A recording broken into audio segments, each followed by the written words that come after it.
Chapter 736. Why am I always the one getting hurt? The human head wailed with agony as tears flowed from its eyes, and there was even drool dripping from the corner of its mouth. And Lin's lips twitched. He felt like he had discovered the reason why the human head was such a stupid C***T. It was always being screwed over like this, and its head would explode into nothingness. How could it not be stupid? The seven-colored rainbow-like attack seemed to have an extremely terrifying, annihilating effect on the divine soul. The human head continued to cry and cry until its eyes rolled back and its head tilted to one side as it passed out. "Lin, you're so handsome." Lu Qianhuan couldn't be bothered to maintain her composure anymore. Her eyes sparkled as she spoke. "Classmate Lin." Su Qianyun was also looking at Lin with excitement in her eyes. Lin's cultivation base wasn't all that high, but he was always very reliable in times of crisis. Hence, in Su Qianyun's heart, Lin gave her a very strong sense of security. It was as if Lin's appearance had alleviated a lot of the despair in the air. "He's Lin." Long Kuei was a little curious as she looked at the figure before her. Su Wenjun nodded with astonishment on his face. "That's right, he's the sect leader of the 4-9 Immortal Sect, Lin." That monster's attack was blocked again, and its spell technique was reflected. "Isn't Lin really that terrifying?" Bai Pengzi was a little astonished. Fei Ying's eyes also widened with incredulity as she stared at Lin in the distance. "Mr. Lin, what do we do now?" Su Wenjun asked. Everyone turned to look at Lin. Lin was the one who had blocked that lethal attack unscathed and saved everyone, so everyone instinctively treated him as their leader. "What do we do?" Lin blinked with a matter-of-fact expression. "Of course we do. What else can we do?" Su Wenjun was a little speechless. "Don't you have a plan? Like, how are we going to escape?" Long Kuei chimed in. "That's right. You used that treasure to block that attack, right? If it's a head-on battle, our strength is far inferior to that monster's. We can't beat it." "It's fine. We don't have to defeat it. We just have to buy some time," Lin said. "Stall for time." Long Kuei was confused. Before Lin had a chance to reply, the Holy Trinity Fiend Celestial had already pounced toward them. "You dare injure my third brother? I'll kill you!" The dragon head roared. A terrifying lightning might suddenly accumulated on its dragon horn, following which a purplish-golden bolt of lightning tore through the sky, crashing toward Lin with the power to destroy all things. This bolt of lightning was imbued with the power of the dragon head's divine Tao, and even space crumbled in its wake. If Lin hadn't attained his body of the war god, he would have been completely helpless against this power. He wouldn't have been able to use his lightning manipulation technique either, so he could only wait for death. However, now that he had attained his body of the war god, Lin was able to control this type of lightning. Lightning flashed on Lin's fingertips, and he flicked them upward. The purplish-golden bolt of lightning arced through the air before crashing toward the dragon head. The dragon head's expression turned pale with fright upon seeing this, and it dodged to the side in the nick of time. Boom!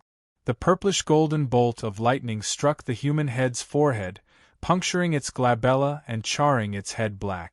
The human head's eyes rolled over into the back of its head as white smoke billowed from its mouth. Everyone was astonished upon seeing this. That earth-shattering spell technique had been reflected again. That pitiful human head had been destroyed again. Gasp! Mr. Lin didn't use any treasures this time, did he? Why was the spell technique still reflected? An incredulous expression appeared on Long Kuei's face. Su Wenjun was dumbstruck. "I don't understand." The Holy Trinity Fiend Celestial paused for the first time as a hint of wariness appeared on its face. "Damn it! How can he reflect all attacks? I'm going to kill him!" The dragon head flared up with rage. "Don't do anything rash. This human is a little strange. In any case, I don't dare to swallow him," the phoenix head said in a slow voice. Return to Void Stage powerful beings were delicious, But the phoenix head really didn't dare to eat a soul formation stage powerful being in fear of getting a stomachache. Let's try some spatial techniques. The phoenix head's eyes, which were as dazzling as the golden sun, narrowed slightly. No matter how uncanny a soul formation stage cultivator is, he can't possibly be able to transcend cultivation bases and also possess profound mastery over spatial techniques, can he? Its voice had only just fallen when a burst of invisible spatial compression swept toward Lin and the others from all directions like a violent storm. This spatial storm was extremely terrifying, and it was threatening to annihilate even the air itself. Everything in its wake was annihilated, leaving nothing but a vacuum in its wake. Not only that, but the terrifying compression power also made heaven and earth feel extremely surreal. Even a return to void stage mighty figure would be crushed into mincemeat in the face of this spatial storm. Su Wenjun and Long Kuei's expressions shifted drastically as they unleashed their spatial power to defend themselves. However, all of the spatial power they unleashed crumbled in the face of this terrifying spatial storm, as if it were a fragile wall that was unable to withstand a gargantuan wave. Su Qianyun and Lu Qianhuan hadn't even mastered spatial power yet, so they were completely powerless in the face of this power. Lin stood in midair with his hands clasped behind his back, and his expression remained calm and indifferent in the face of the oncoming spatial storm. He stamped a foot into the air before roaring, "Stop!" Boom! A white spatial cube instantly enshrouded Lin and the others, keeping the terrifying spatial storm at bay. What a powerful spatial spell technique! Su Wenjun couldn't help but exclaim. There's an extremely pure and peaceful aura of the divine Tao emanating from it. Long Kuei was astonished. Could it be that Lin has mastered the power of the divine Tao? That's right, there was no one here who could unleash this power, so the only possibility was Lin. This spatial spell technique had been unleashed by the man who had created the impossible in succession. Just as everyone was staring at Lin with shock and admiration on their faces, the phoenix head suddenly turned toward another direction, and golden ripples erupted from its eyes. A woman in a white dress was forced out of thin air. She was none other than Bai Ling, who had been secretly assisting Lin. The phoenix head chuckled coldly before turning to Lin again. "Die, you bastard!" Lin seemed to have sensed something, and he looked up into the sky. He pointed a finger up into the sky, and a golden light flashed through his eyes as a domineering aura erupted forth, making him appear as if he were the ruler of heaven and earth. Borrow the power of the heavens to vanquish all evil. Boom! An indescribable sword projection fell from the sky. It was as white as the clouds, as blue as the ocean, as verdant as a forest, and as dazzling as a rainbow. It seemed to encompass all of the colors in this world, but at the same time, it wasn't any of the colors in this world. The Holy Trinity Fien Celestial's expression shifted drastically, and its aura rose to its peak as boundless divine light erupted forth in an attempt to keep the sword projection at bay. However, the sword projection was like the sharpest weapon in this world, and it sliced through the divine light with ease. Terrifying sword intent crushed the space before pinning the Holy Trinity Fien Celestial's gargantuan body to the ground. The sword projection then plunged into the Holy Trinity Fien Celestial's chest, pinning it firmly to the ground. Lin retracted his finger with a calm expression, and his body seemed to have grown infinitely taller and more imposing. The Holy Trinity Fien Celestial lay sprawled on the ground as if it were a subjugated monster, and its anguished wails erupted throughout heaven and earth. Everyone stared at the scenes unfolding before their eyes with dumbstruck expressions. Chapter 737. Gasp! What kind of spell technique is that now? Celestial Maiden Fei Ying's expression was completely unsettled as her eyes widened in shock. That sword strike has already transcended beyond the realm of my comprehension. Bai Pingzi stared blankly at the indescribable celestial sword, and aside from astonishment, there was no other expression on his face. Duan Hunzi's body trembled slightly. What a terrifying sealing power! This is the power of a god. And Lin is so scary. To think that we were planning to barricade his way in. Do you want to die? Bai Pengzi spoke with lingering fear in his heart. Su Wenjun and Long Kuei had already been completely shocked speechless by the scenes unfolding before their eyes. In particular, an indescribable sword projection fell from the sky right after Enlin said, "Borrow the power of the heavens to vanquish all evil," before pinning the Holy Trinity Fiend Celestial to death. This was something that could only be done by a god. Classmate Enlin is so powerful. Su Qianyun spoke in a mellow voice. Her dreamy eyes reflected the graceful figure in the white robe, and it was a very comforting sight to behold. There's no need to explain what a life with hacks is like. I'm only using hacks in the game, but he's using hacks in real life as well. Enlin was extremely elated after seeing the Holy Trinity Fiend Celestial being nailed to death. Don't get complacent. The Divine Tool Realm Creation Evil Vanquishing Sword has yet to be fully activated, so it can only unleash its first technique to temporarily seal away the target's power of the Divine Tao. However, its power is still extremely fearsome, so you have to be on your guard, a cold voice sounded. That's right, this was Black Spirit Snake's voice. Black Spirit Snake had transmitted her voice to Enlin to inform him that she was going to unleash a sealing technique, which was why Enlin was able to put on such a show. Enlin shuddered slightly upon hearing this before nodding with a solemn expression. He turned to everyone. Don't worry, I've already sealed away this monster's power of the Divine Tao. Everyone, come with me and beat it to death. Black Spirit Snake. Hearing this, Su Wenjun and the others did not suspect anything, and their fighting spirit soared. Enlin then turned toward Fei Ying, Bai Pengzi, and Duan Hunzi. If you don't want to die, then come at me and kill this monster. Otherwise, if we lose, do you think you'll have a chance to live? Celestial Maiden Fei Ying and the others hesitated momentarily before nodding. The sword projection embedded in the Holy Trinity Fiend Celestial's body began to seep into its body like liquid, seeping into its bones and consciousness, imbuing it with an extremely powerful sealing power that sealed away even its true intent of the Tao. Roar. You? Who the hell are you? The dragon head stared at Enlin in shock and anger. The power of the Divine Tao has really been sealed? This familiar yet annoying feeling of being bound. It wasn't easy for me to break free. The phoenix head's face was filled with indignation. The sword projection began to dissipate, and the Holy Trinity Fiend Celestial crawled up from the ground with difficulty before glaring at Enlin with horror and resentment in its eyes. Brother Phoenix, what should we do? The dragon head asked in a low voice. Right now, they were faced with a choice between fighting or fleeing. A rare hesitant expression appeared on the phoenix head's face, and it appeared to be quite unsettled.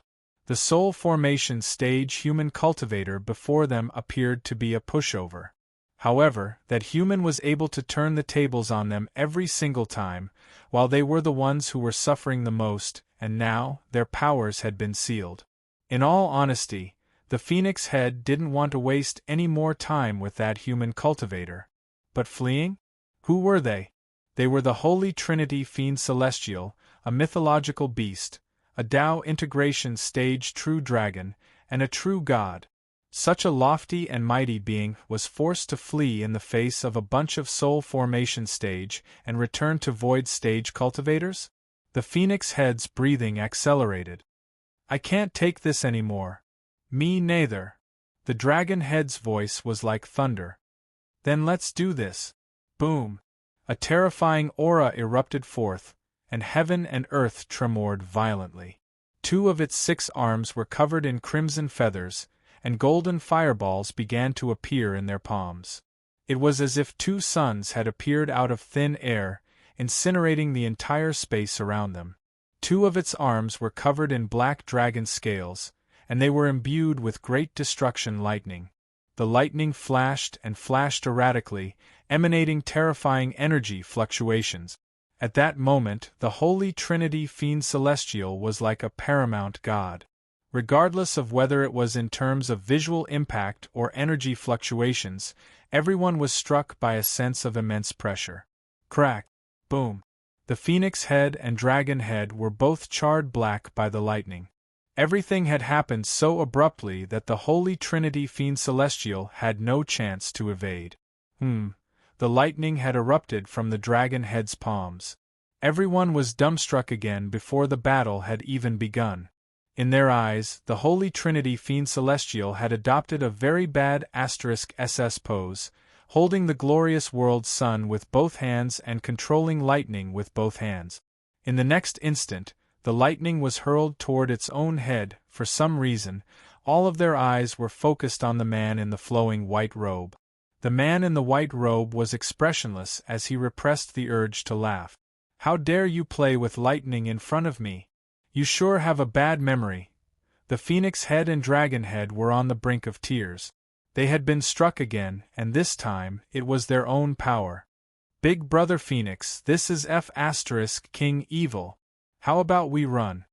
The dragon head had a violent temper, but it was still very cowardly at critical moments, especially when a sense of danger welled up in its heart. "Why are we running? Don't forget who we are. How can we lower our heads and run away in front of a bunch of rabble?" The phoenix head was usually a very nonchalant person, but when it was faced with a situation where its dignity was at stake, it would often choose to face the situation with a proud and unyielding attitude. "Don't use lightning energy." He didn't use the phoenix flames in my hands to attack us, which means that his power is only effective against lightning energy. After a brief internal struggle, the phoenix head and dragon head regrouped and pounced toward Unlin again. "Disperse!" Unlin yelled. At this moment, the phoenix head had already hurled 2 golden fireballs toward Unlin, and the space around them was instantly sealed. Rumble! It was as if 2 massive suns were crashing toward Unlin, and the terrifying temperatures caused the space around them to twist and warp. Even his divine body was unable to withstand the terrifying temperatures, and his skin began to turn a little red. "Divine spear, piercing sun!" A light cry sounded from beside him. Long Kuei's entire body was enshrouded in golden immortal light, and she wielded her golden spear like an invincible war goddess as she charged toward Unlin before thrusting her spear toward the golden fireballs. Immortal landscape of mountains and rivers. Su Wenjun also appeared in front of Unlin, and the power of his domain erupted forth in a frenzy.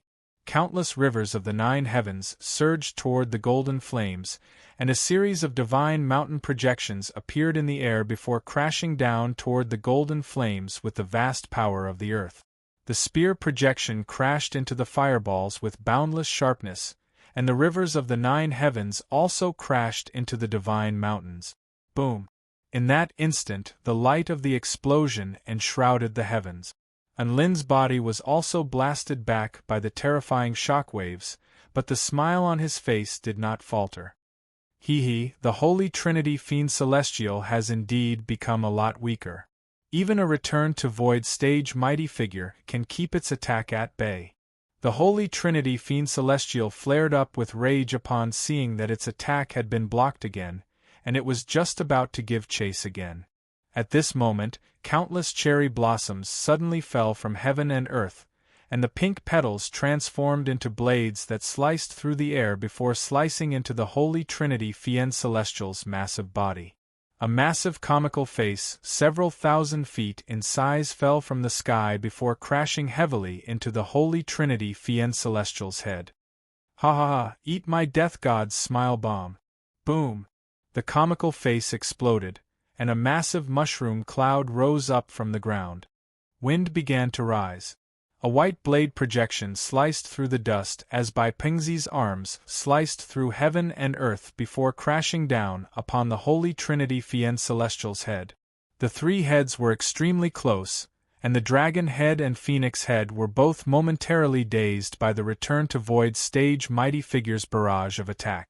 At this moment, the death god had descended upon them. This was a good opportunity. Bai Pingzi transformed into a celestial ping, and his wings were like blades that sliced through heaven and earth. The human head's eyes suddenly split open to reveal a pair of crimson eyes. It opened its mouth wide and revealed a strange smile on its pale, charred face. Hee, I'm so lucky! I was just getting hungry, and you delivered yourself to me? Chapter 738. All the hair on Bai Pingzi's body stood on end at the sight of the human head suddenly opening its eyes. The human head had always given everyone the impression that it was a harmless and simple-minded creature.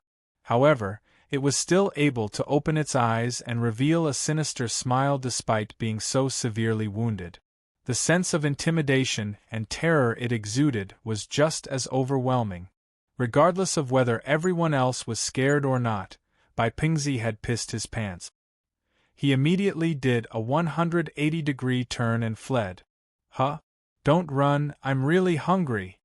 The human head murmured as it slashed out 2 streaks of sword light with both hands. The sword will was profound and sharp, and it instantly broke through the cherry blossom killing array before landing on Bai Pingzi's body. Bai Pingzi's Tianping wings were sliced off as blood splattered through the air. He let loose a wail of anguish as he unleashed a mystic technique with all his might to flee into the distance like a white shooting star. The human head sucked the wings into its mouth before chewing relentlessly. Chicken wings, not bad. They're quite tender, but a little too fluffy. Stupid C***nt, you ate them without plucking them. And it even went into our shared stomachs. How disgusting! The dragon head snapped back to its senses after the explosion. Erg! The phoenix head was even more disgusted. Celestial Maiden Fei Ying and the others were initially feeling a little more confident after seeing how powerful Enlin was, but they didn't think that the human head would suddenly awaken and unleash such terrifying power to severely wound Bai Pingzi in the blink of an eye. Big Brother Dragon, Big Brother Phoenix, please stop scolding me. My head hurts. The human head chuckled as it swung its arms through the air, unleashing a sword tornado that instantly pulverized all of the cherry blossoms in the sky. Let's get our revenge first. You killed me once, so I have to avenge myself. The human head harumphed with rage as its 2 swords slashed through the air in a peculiar trajectory, creating a yin and yang cycle. One of the swords then slashed toward Duan Hunzi, while the other toward Celestial Maiden Fei Ying. Whoosh! A sword projection tens of thousands of feet in length instantly swept toward Fei Ying like the sun. Fei Ying's beautiful face paled, and she immediately unleashed a mystic technique to conjure up 99 cherry blossom shields in front of her, only to be engulfed by the boundless scorching sword projections. The other sword beam froze the world. Duan Hunzi was already prepared for it after seeing Bai Pingzi get killed. He immediately used a secret technique to charge up the smiley face shield in front of him. Rumble! The smiley face was sent flying over 10,000 meters by the blue sword light. Duan Hunzi shivered behind the frozen smiley face, wondering if he should play dead. The human head didn't unleash any attacks, but once it did, it would kill a child with a single strike. All of the Return to Void stage mighty figures trembled in fear. Even though this melon doll has some problems with his IQ, his combat power is still the strongest amongst us. The dragon head chuckled as he spoke. There was a look of admiration on his face. This was the first time the dragon head praised the human head. Although this sentence was still somewhat insulting, I'm not stupid, I'm innocent. It was kindness. He is wholeheartedly cultivating the Tao. The human head was unconvinced. You can find so many reasons to justify your stupidity. I really have to look at you differently now. The dragon head looked at the human head with an even more appreciative expression. Stop arguing. If you want to argue, kill all of them first. Our first target is that soul formation stage human being. The phoenix head stared at the white-robed figure in the distance with a grave expression on her face. Enlin was most likely the first soul formation stage cultivator on the Taichu continent, to be referred to as a powerful being by a Dao integration stage being. However, Enlin was not very happy. He had been targeted again, and this was after he had used all of his trump cards. The Holy Trinity Fiend Celestial ignored the three half-dead, return-to-void stage mighty figures. Instead, it turned its eyes toward Enlin again. The human head was a little intimidated. "Big Brother Dragon, Big Brother Phoenix, what should we do?" The Phoenix head replied, "Use a physical attack. That's the most conservative attack." Bam! The Holy Trinity Fiend Celestial's gargantuan body instantly broke through the sound barrier, sweeping trees into the air and sending entire sections of the ground flying. Su Wenjun and Long Kuei rushed forward without any hesitation. The mountain river mural transformed into a spatial cage from which countless divine mountains and rivers materialized before Enlin and the others, as if it were a boundless heaven and earth that was trying to seal off the Holy Trinity Fiend Celestial's movements. This was a top-tier spatial spell technique that could create a world through the use of space. It was both a spatial seal and a world seal. "Humph, you want to play with space before me?" The phoenix head harumphed coldly as it made two peculiar ancient seals with its crimson feathered hands. "God's mandate, only heaven and earth." Invisible ripples instantly enshrouded the Holy Trinity Fiend Celestial's body. It then crashed into the spatial cage manifested by the Holy Trinity Fiend Celestial like a cannonball, causing mountains and rivers to crumble violently. All spatial obstructions were like papier-mâché in the face of the Holy Trinity Fiend Celestial. PFFF.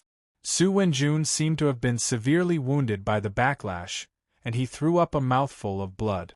The Holy Trinity Fiend Celestial had only just broken through Su Wenjun's spatial seal when an earth-shattering spear projection hurtled toward it. The spear projection was extremely dazzling, and the tip of the spear was aimed directly at the human head. The arms of the human head danced through the air at high speed, and the huge sword was like a divine being that swept through heaven and earth, shattering the mighty spear projection with its powerful sword might.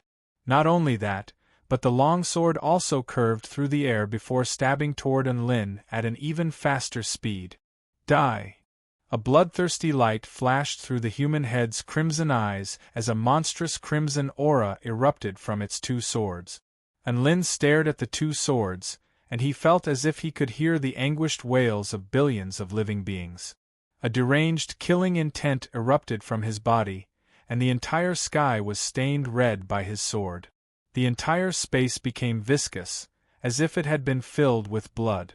Su Wenjun and Long Kuei were unable to provide reinforcements in time, and they turned to Enlin with pale faces, only to find that Enlin was still standing there with his hands clasped behind his back. A white spatial cube appeared before him again. Boom! The long sword brought with it an extremely terrifying might as it crashed into the spatial cube. A rift several kilometers in length was torn open in the air by the sword projection, but the spatial cube only rippled slightly. "Huh? It's so hard." The human head was dumbstruck. The dragon head's golden eyes turned toward a certain spot in the air, as if they could see through all illusions and illusions, upon which a graceful white figure appeared again. It was shocked and enraged. "You again." Bai Ling's concealment and concealment spell techniques were simply too powerful, to the point where the Holy Trinity Fiend Celestial was forced to ignore her again and again in order to focus its attention on someone else. However, this time, the dragon head was staring intently at Bai Ling, as if it were afraid that she would escape from its field of vision. If it wanted to kill Enlin, it would have to kill that person in the distance first. Lightning crackled above its head, as if it were an enraged heavenly god. However, it suddenly realized something and immediately dispelled the lightning. Phew! That was close. The dragon head turned toward Enlin with lingering fear in its eyes, only to see Enlin's slightly disappointed expression, and its chest constricted as it almost threw up a mouthful of blood. F***CK.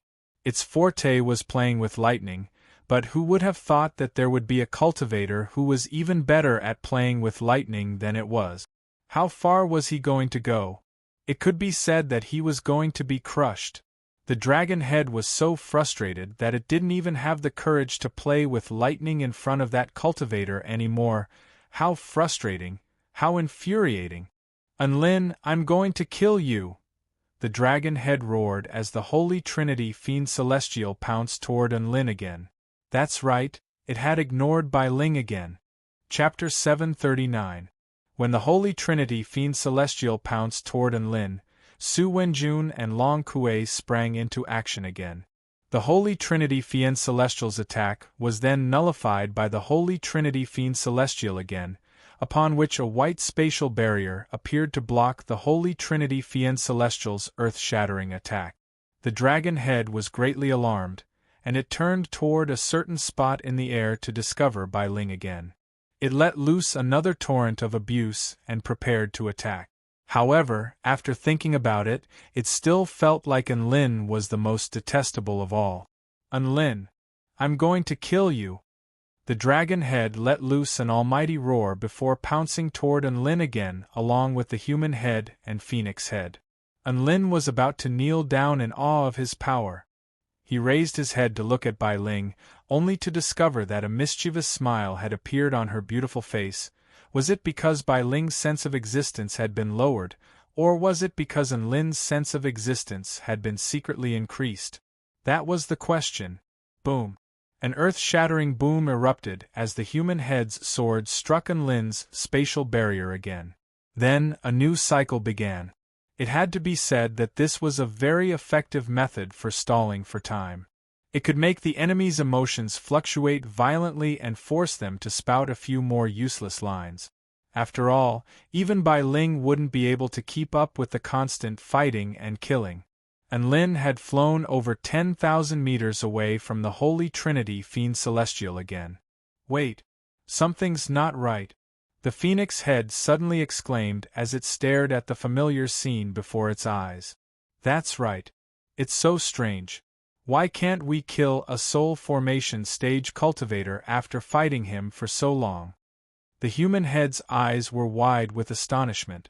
The dragon head was also deep in thought. It felt like it had forgotten something. The phoenix head's eyes narrowed slightly. It's very likely that we've been struck by some kind of terrifying spiritual spell technique. It could be illusionary interference, or it could be brainwave interference. There's no time to waste. I suggest combining the three gods to obtain divinity. The dragon head and the human head both fell silent. The three gods unite referred to the fusion of their three souls, which would maintain the absolute consciousness of the main body. They could destroy and see through all soul attacks, but the price was that they would have to bear the terrifying pain of their souls being split after the spell was cast. Agreed, the dragon head said. Agreed, the human head chimed in. I'll form the head, the phoenix head said. No, it was you last time. This time, it's my turn to be the main consciousness. The dragon head refused. I also want to be the master of this body, the human head said in a shy voice. Scram! The phoenix and dragon heads exclaimed in unison. The Holy Trinity Fiend Celestial would really be an idiot if the consciousness of a human was in charge. How could the mighty Holy Trinity Fiend Celestial have a retarded brain? You're too hot-tempered. I'm more intelligent, so let me take over.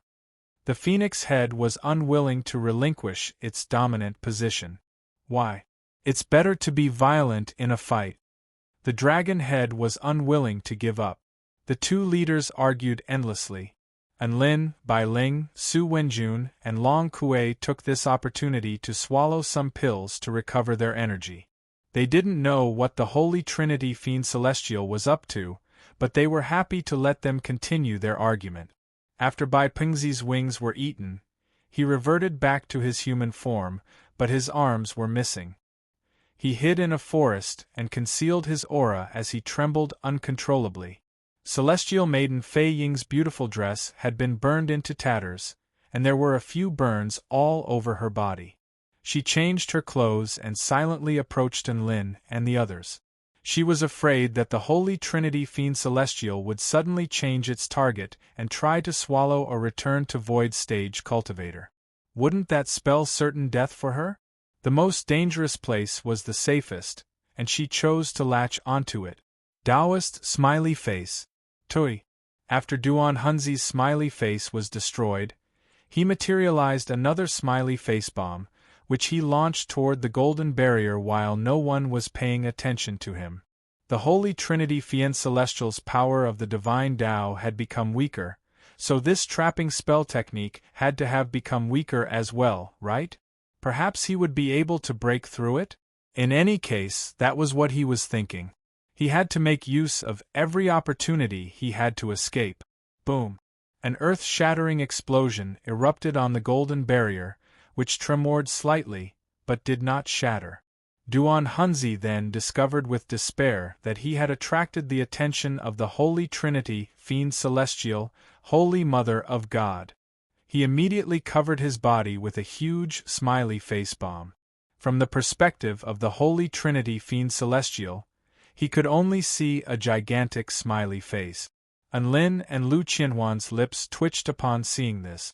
They felt like this sect leader of the life-harvesting sect was risking his life to make a joke out of himself. Alright, don't waste any more time. We're going to be completely sealed if we keep wasting time like this. The Phoenix head put an end to their debate. You all call me Brother Phoenix, so you should listen to me. I'll be the head. Alright. I'll listen to Brother Phoenix. The human head raised its two swords high into the air in agreement. The dragon head. Sigh, alright. At the end of the day, the Phoenix head was the boss. After all, it was the oldest among them. After the three heads made their decision, pillars of red, blue, and white light erupted from their bodies before soaring into the sky and rocking the entire heavens. Red waves of flames engulfed the sky, blue bolts of lightning flashed through the air, and white bolts of light flickered erratically. The three pillars of light were mainly red in color. The white and blue pillars bowed slightly before converging toward the red pillar. Anlin instantly became excited upon seeing the lightning. Thus, the blue pillar of lightning suddenly changed directions before crashing violently into the red pillar of flames. Holy F***CK. The Phoenix head's expression turned pale with fright. Holy F***CK. The dragon head was both shocked and enraged. They suddenly came to their senses. That freak was right there, so they couldn't use F***King lightning. Boom! Another fearsome clash of energy erupted as the red and blue pillars of light tremored violently, showing signs of waning. It was also at this moment that the white pillar of light became the most dazzling existence. The other two pillars of light began to slowly converge toward the white pillar of light as if they were bowing toward it. The Phoenix head was dumbstruck. What the F***CK? The dragon head wailed with grief. No! The three pillars of light fused together, and the white pillar of light absorbed the power of the other two pillars of light before flowing into the human head's head. Things began to develop in an uncontrollable direction, and the Phoenix head and the dragon head wanted to avoid this the most. Their bodies were going to be dominated by an idiot. The pillars of light disappeared. The dragon head and Phoenix head slowly closed their eyes with indignation, and indignation etched on their faces. A rainbow divine halo began to appear on the human head's head, and it began to revolve relentlessly. Anlin was struck by a sense of familiarity at the sight of the divine halo. He suddenly came to a realization. Didn't that F***King monster have a divine halo like this? A terrifying aura erupted from the Holy Trinity Fiend Celestial's body, and the vital energy of heaven and earth transformed into a violent storm that swept forth in all directions. I'm the one controlling this body. This is the first time I've ever done this. I'm so excited. The human head jumped up and down with all six of its arms waving in the air. Chapter 740. The human head was elated for a long while before finally calming down. Oh, right, I still have to take revenge and eat all of you. It looked at Anlin and the others with a sinister chuckle, and a pair of black and crimson magatama appeared in its crimson eyes. Before that, let's take care of the most troublesome ones first. Bai Ling's body was forced out by a burst of spatial fluctuations, and her expression shifted as she made a series of hand seals, upon which her body quickly disappeared again. In the next instant, the Holy Trinity Fiend Celestial had already appeared before her, and its swords transformed into a series of afterimages as it unleashed a series of devastating sword projections. So fast, Bai Ling's heart jolted with shock as she unleashed her extraordinary movement techniques to evade the human head's sword projections.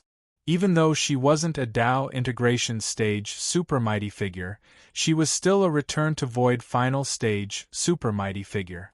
Furthermore, her path was the information network, and she was proficient in the Dao of deduction and calculation.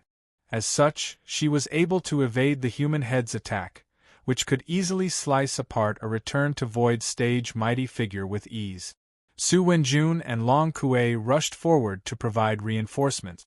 The Holy Trinity Fiend Celestial waved its other two arms through the air, and boundless flames transformed into a torrential rain of swords that hurtled toward the two of them.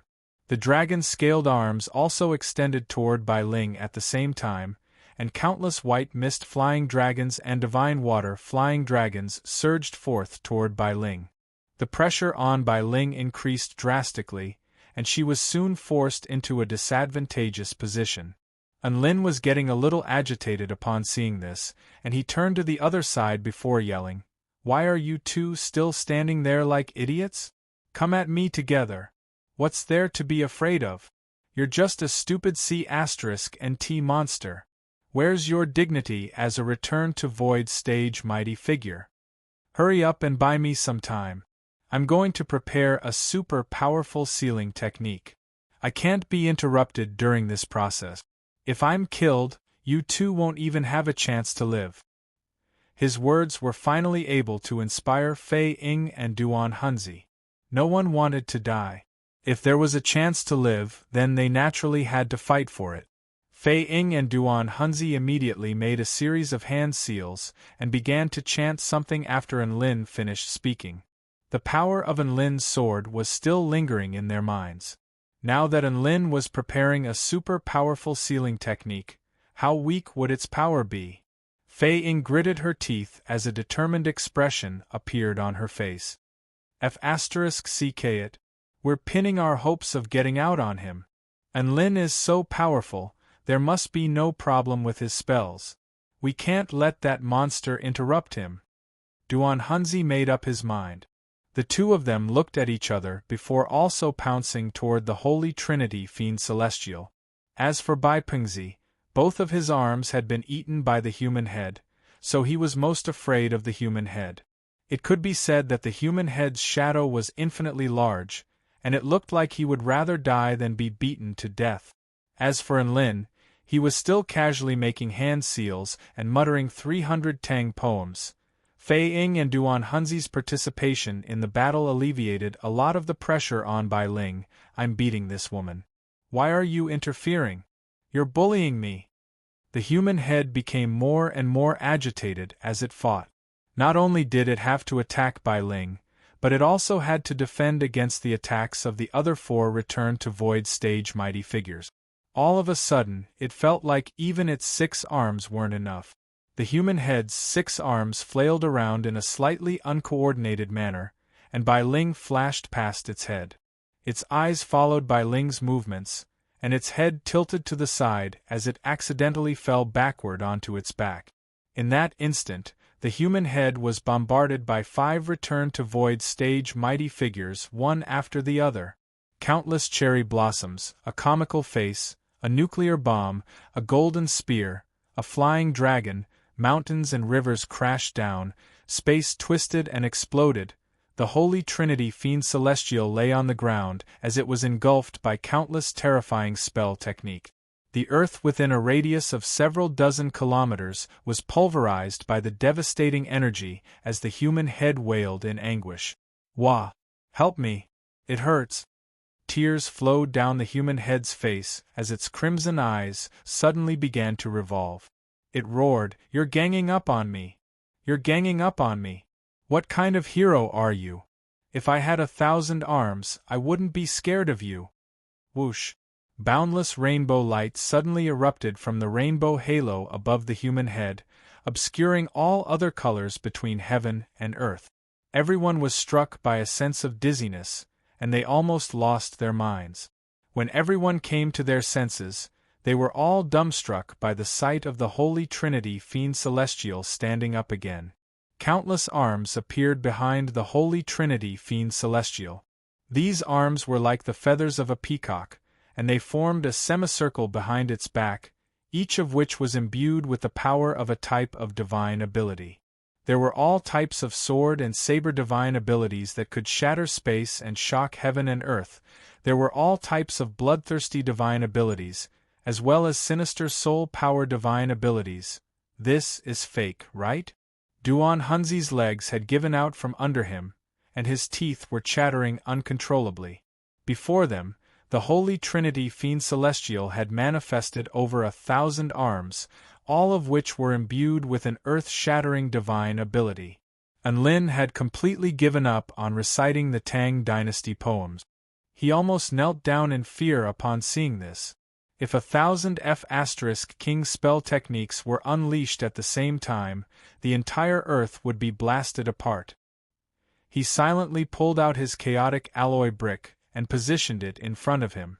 Regardless of whether it was effective or not, it was still better than doing nothing. Boom! The space within a radius of 5 kilometers began to crack open, and a series of inky black rifts began to appear in the air. Huh? I really do have 1,000 arms now. The human head looked at the arms behind it with elation, upon which the vital energy within a radius of several hundred kilometers began to surge violently. The 5 return-to-void stage mighty figures hurriedly retreated into the distance. How the F*ck were they supposed to fight now? If they continued to fight, they would be insta-killed. The human head couldn't help but stomp its foot when it saw its opponents running away. Humph! All of you aren't allowed to run. I finally managed to grow so many arms, so come back and play with me. All of you should be struck by lightning for running away. The human head had initially thought that this was just a threat to vent its anger, but the rainbow halo above its head began to glow even brighter. Immediately afterward, lightning clouds began to fall from above the heads of the 5 fleeing return-to-void stage mighty figures. They really were going to be struck by lightning. Anlin was completely dumbstruck. Holy F*ck! Is that halo above its head Aladdin's lamp? Can anything you say become a wish come true?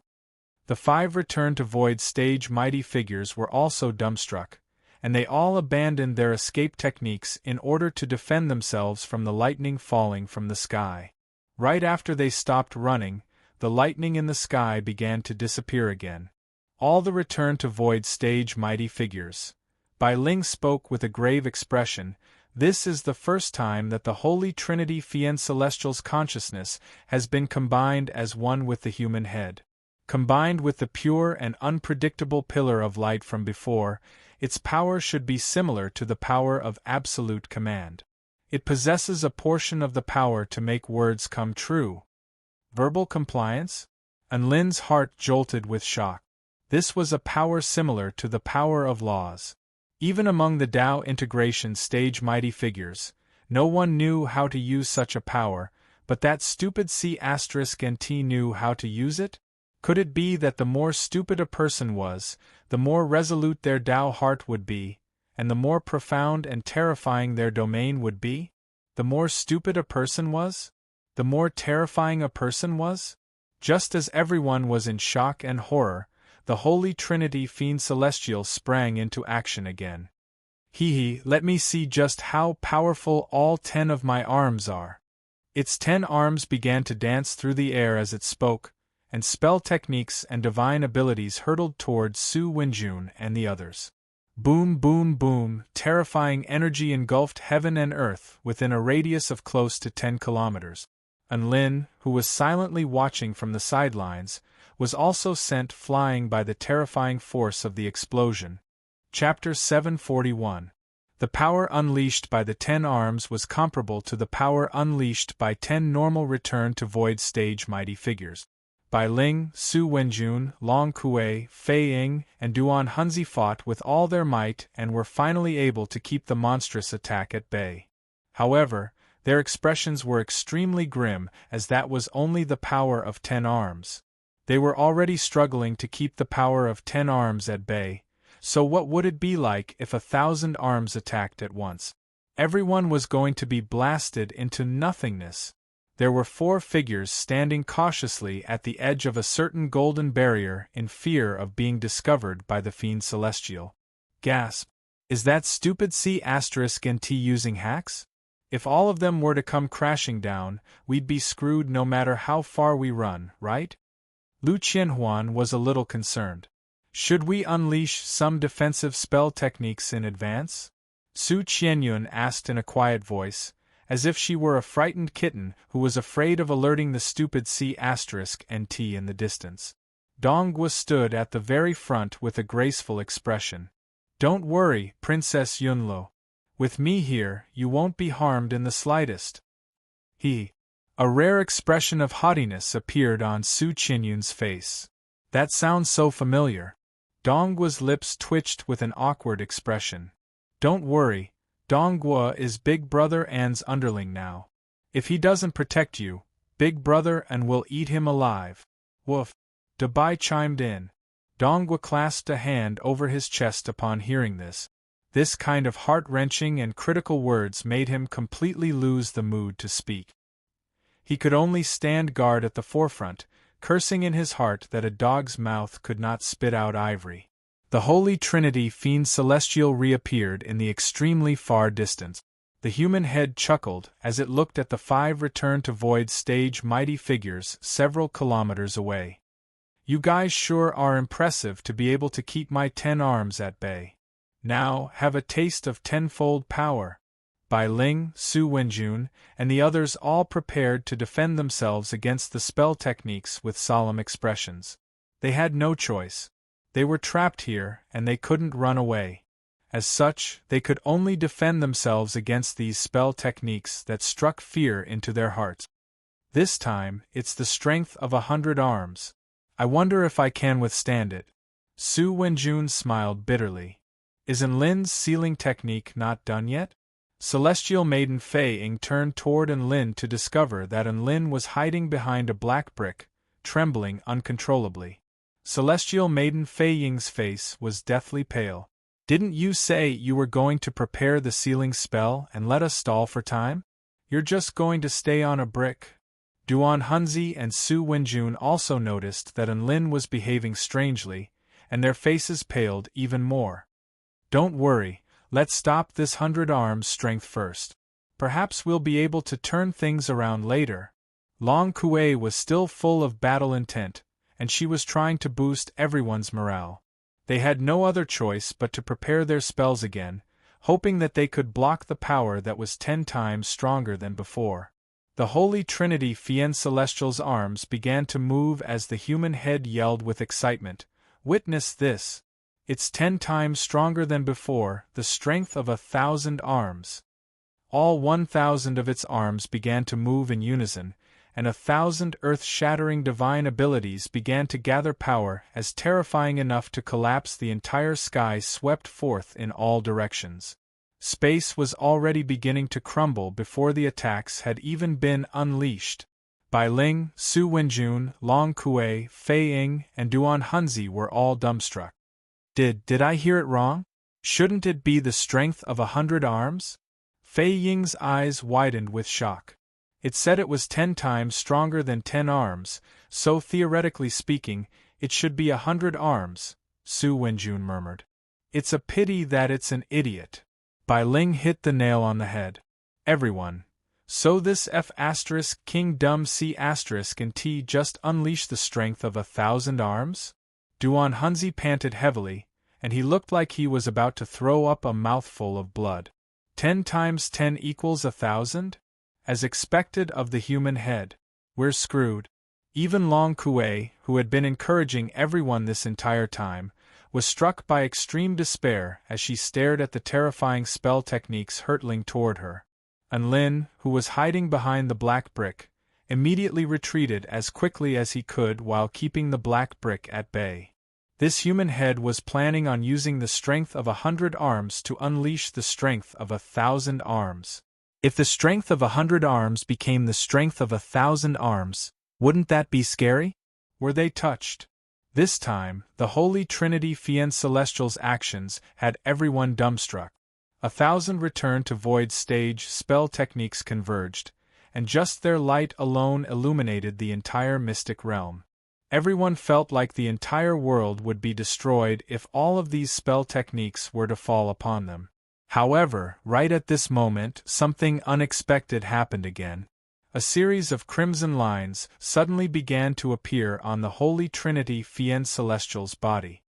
PFFF, cough cough cough. The dragon head threw up a large mouthful of blood, and it opened its eyes with great difficulty, upon which it was greeted by the sight of the human head preparing to unleash 1,000 spell techniques. Holy F***ck. Stupid C***nt human head, don't drag me down with you if you want to die. Stop right now. The dragon head let loose a torrent of abuse.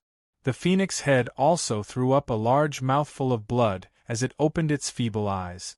I feel like my body has been completely sucked dry. It was then greeted by the sight of the human head unleashing 1,000 spell techniques. Phoenix head, have you gone insane? How dare you use such a forbidden technique? We're all going to die here before we even get a chance to unleash our spell techniques.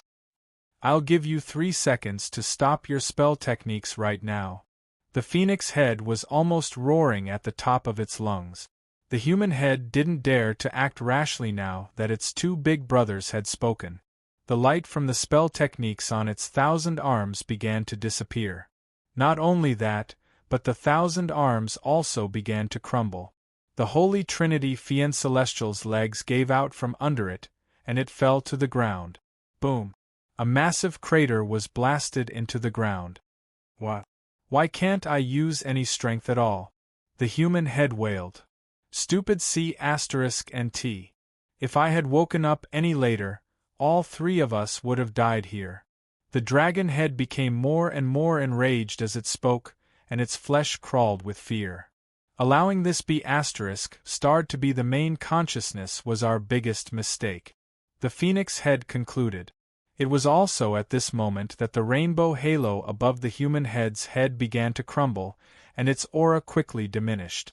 Everyone stared at the Holy Trinity Fiend Celestial lying on the ground with a myriad of emotions welling up in their hearts. Phew! I knew it! How could a monster with its power of the divine Tao sealed be able to unleash such a terrifying spell technique? Fei Ying heaved a long sigh of relief as a vibrant smile appeared on her face. Only the human head could unleash that technique. If it weren't for the fact that the dragon head and phoenix head woke up in time, we would have most likely all been wiped out, and the Holy Trinity Fiend Celestial would have been killed by the backlash from the spell technique, Bai Ling retorted. Fei Ying was rendered speechless. She knew that Bai Ling knew the Holy Trinity Fiend Celestial better than she did, so she didn't offer any retort. So we really did take a trip to the gates of hell. Su Wenjun sighed with emotion. Right at this moment, the Holy Trinity Fiend Celestial's anguished wails erupted into the heavens. Chapter 742. The Holy Trinity Fiend Celestial's mystic technique had a price to pay, which was the excruciating pain that came with the separation of one's consciousness after the mystic technique ended. The massive body of over 10,000 feet tall, which had once been a nightmare to everyone, was now rolling around on the ground in agony. The pain of having one's consciousness separated was no less painful than the pain of having one's consciousness destroyed. However, the pain of having one's consciousness destroyed only lasted for an instant, but the pain of having one's consciousness separated was a constant one. It hurts so much. I can't take it anymore. Kill me.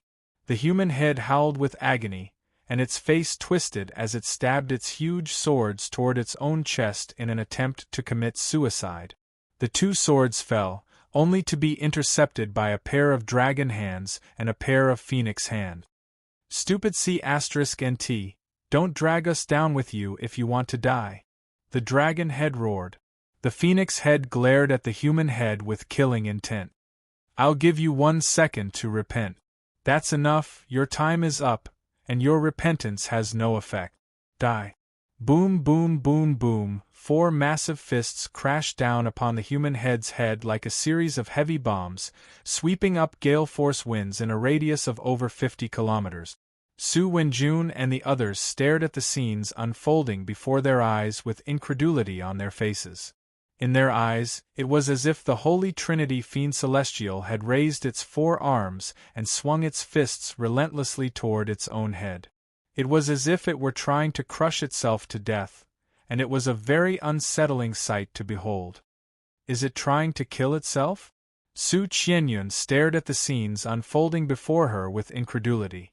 Everything was so bizarre and dazzling that it was an eye-opener for her. Lu Qianhuan, on the other hand, began to entertain herself happily. I'll kill you. Who killed me and who did I kill? Her brows furrowed slightly. Did I kill myself? Dabai extended a paw to play along with Lu Qianhuan's act. Correct. Let's do it. Soon, the human head was on the brink of death. Its face was bruised and swollen, and saliva flowed from the corners of its mouth, as if it had lost its mind. Phew. That feels so much better, the dragon head said. We've finally found an excuse to vent our frustrations. The phoenix head nodded in agreement. The 2 leaders had suffered so many grievances and nearly died. They had long been suppressing a bellyful of anger. Now that they had completely vented it out, they felt much more at ease. Enlin, who was watching from afar, really wanted to complain. This was the first time he had seen a monster who had beaten himself up and still had a satisfied smile on his face. Did this mean that he was satisfied? The Holy Trinity Fiend Celestial was still rolling around on the ground, convulsing and convulsing. The pain of soul separation was still ongoing. The dragon head was shedding tears of woof woof, and the phoenix head was even shedding tears of blood.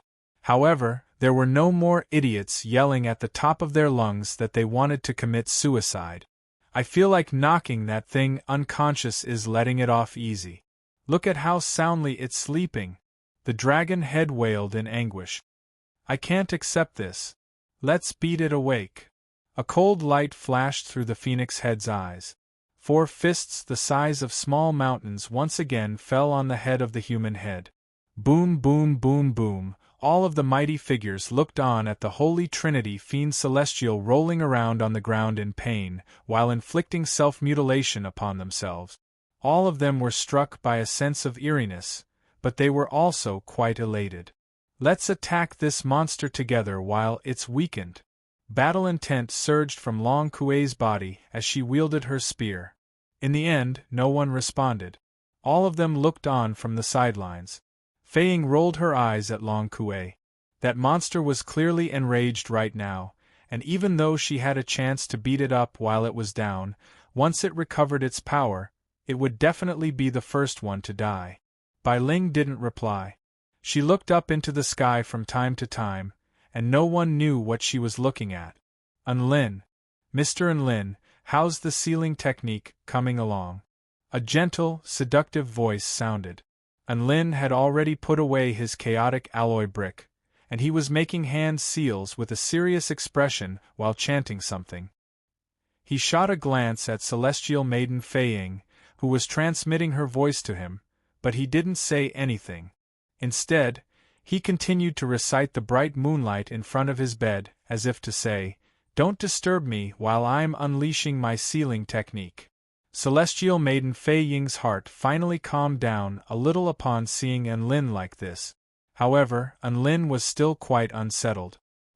He had tried to transmit his voice to Black Spirit Snake, but he was completely unable to detect Black Spirit Snake's aura.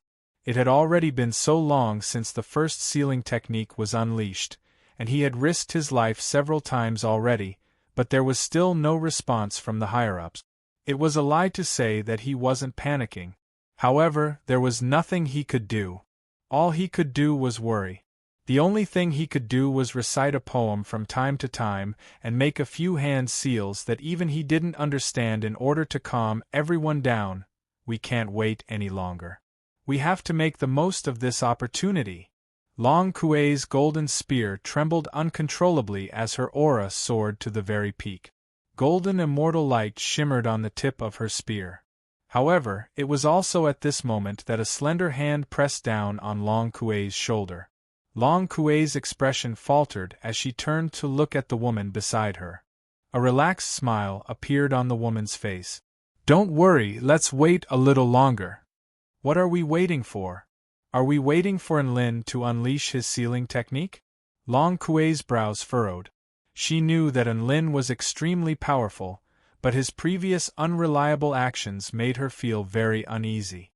"We're waiting for the sealing technique. The sealing technique is about to unleash, so let's not cause any unnecessary trouble during this period of time," Bai Ling said in a gentle voice, and her voice was imbued with a certain soothing power. Long Kuei silently withdrew her aura. Bai Ling gave off a very reliable feeling. She was a beautiful, powerful, and gentle big sister. The Holy Trinity Fiend Celestial struggled in agony for a while longer before crawling to its feet with great difficulty. Enlin could see that the monster's legs were still trembling as it stood up, clearly indicating that it had endured a lot of pain. "Phew! We finally made it. I thought I was going to King die from the pain." The dragon head's teeth chattered as it spoke. "If there were any rewards, then a little pain wouldn't be an issue. But look at that stupid C*NT. We finally attained such extraordinary power, but not a single one of our enemies suffered any casualties. They're all looking at us as a joke." The phoenix head's voice became darker and darker as it spoke, and its trembling hands indicated that it was on the brink of eruption. However, the dragon head suddenly turned its gaze toward Enlin. "That stupid C*NT is indeed useless, but all of this is because of that man." It recalled the man's terrifying sealing technique and lightning manipulation technique, and its rage soared explosively. The phoenix head also turned toward Enlin. "It has to be said that this human is very powerful, but it's exactly because of this that he must die." The dragon head and phoenix head stared at Enlin with killing intent that seemed to have materialized into a substantial, chilling aura. The Holy Trinity Fiend Celestial sprang into action. Its skeletal wings spread open, and its body shot forth like a bolt of lightning toward Enlin. Ding ding ding! The second technique of the realm creation evil vanquishing sword, Seal Heaven and Earth, is ready, and you can flex at any time. Black Spirit Snake seemed to be in a very good mood, and even the style of her voice transmission to Enlin was beginning to evolve. A faint smile appeared on Enlin's face, and he showed no hint of fear in the face of the oncoming Holy Trinity Fiend Celestial. He pointed a finger toward the sky and another finger toward the Holy Trinity Fiend Celestial as he spoke in a clear voice. "I am the sole ruler of all things, and I shall seal heaven and earth." Chapter 743. Enlin's white robe danced in the wind, and he remained calm and collected in the face of the Holy Trinity Fiend Celestial's onslaught. He pointed a finger forward, and even the clouds in the sky began to change. The entire sky was enshrouded by a golden divine light, and everything around him seemed to have slowed to a crawl. This slowness affected everyone's senses, including the Holy Trinity Fiend Celestial. It could also sense that everything in this world had slowed to a crawl. Even its lightning-fast attack appeared to be as slow as a snail in its eyes. The dragon head and phoenix head couldn't help but turn their eyes toward the sky, where the clouds parted to reveal a divine sword.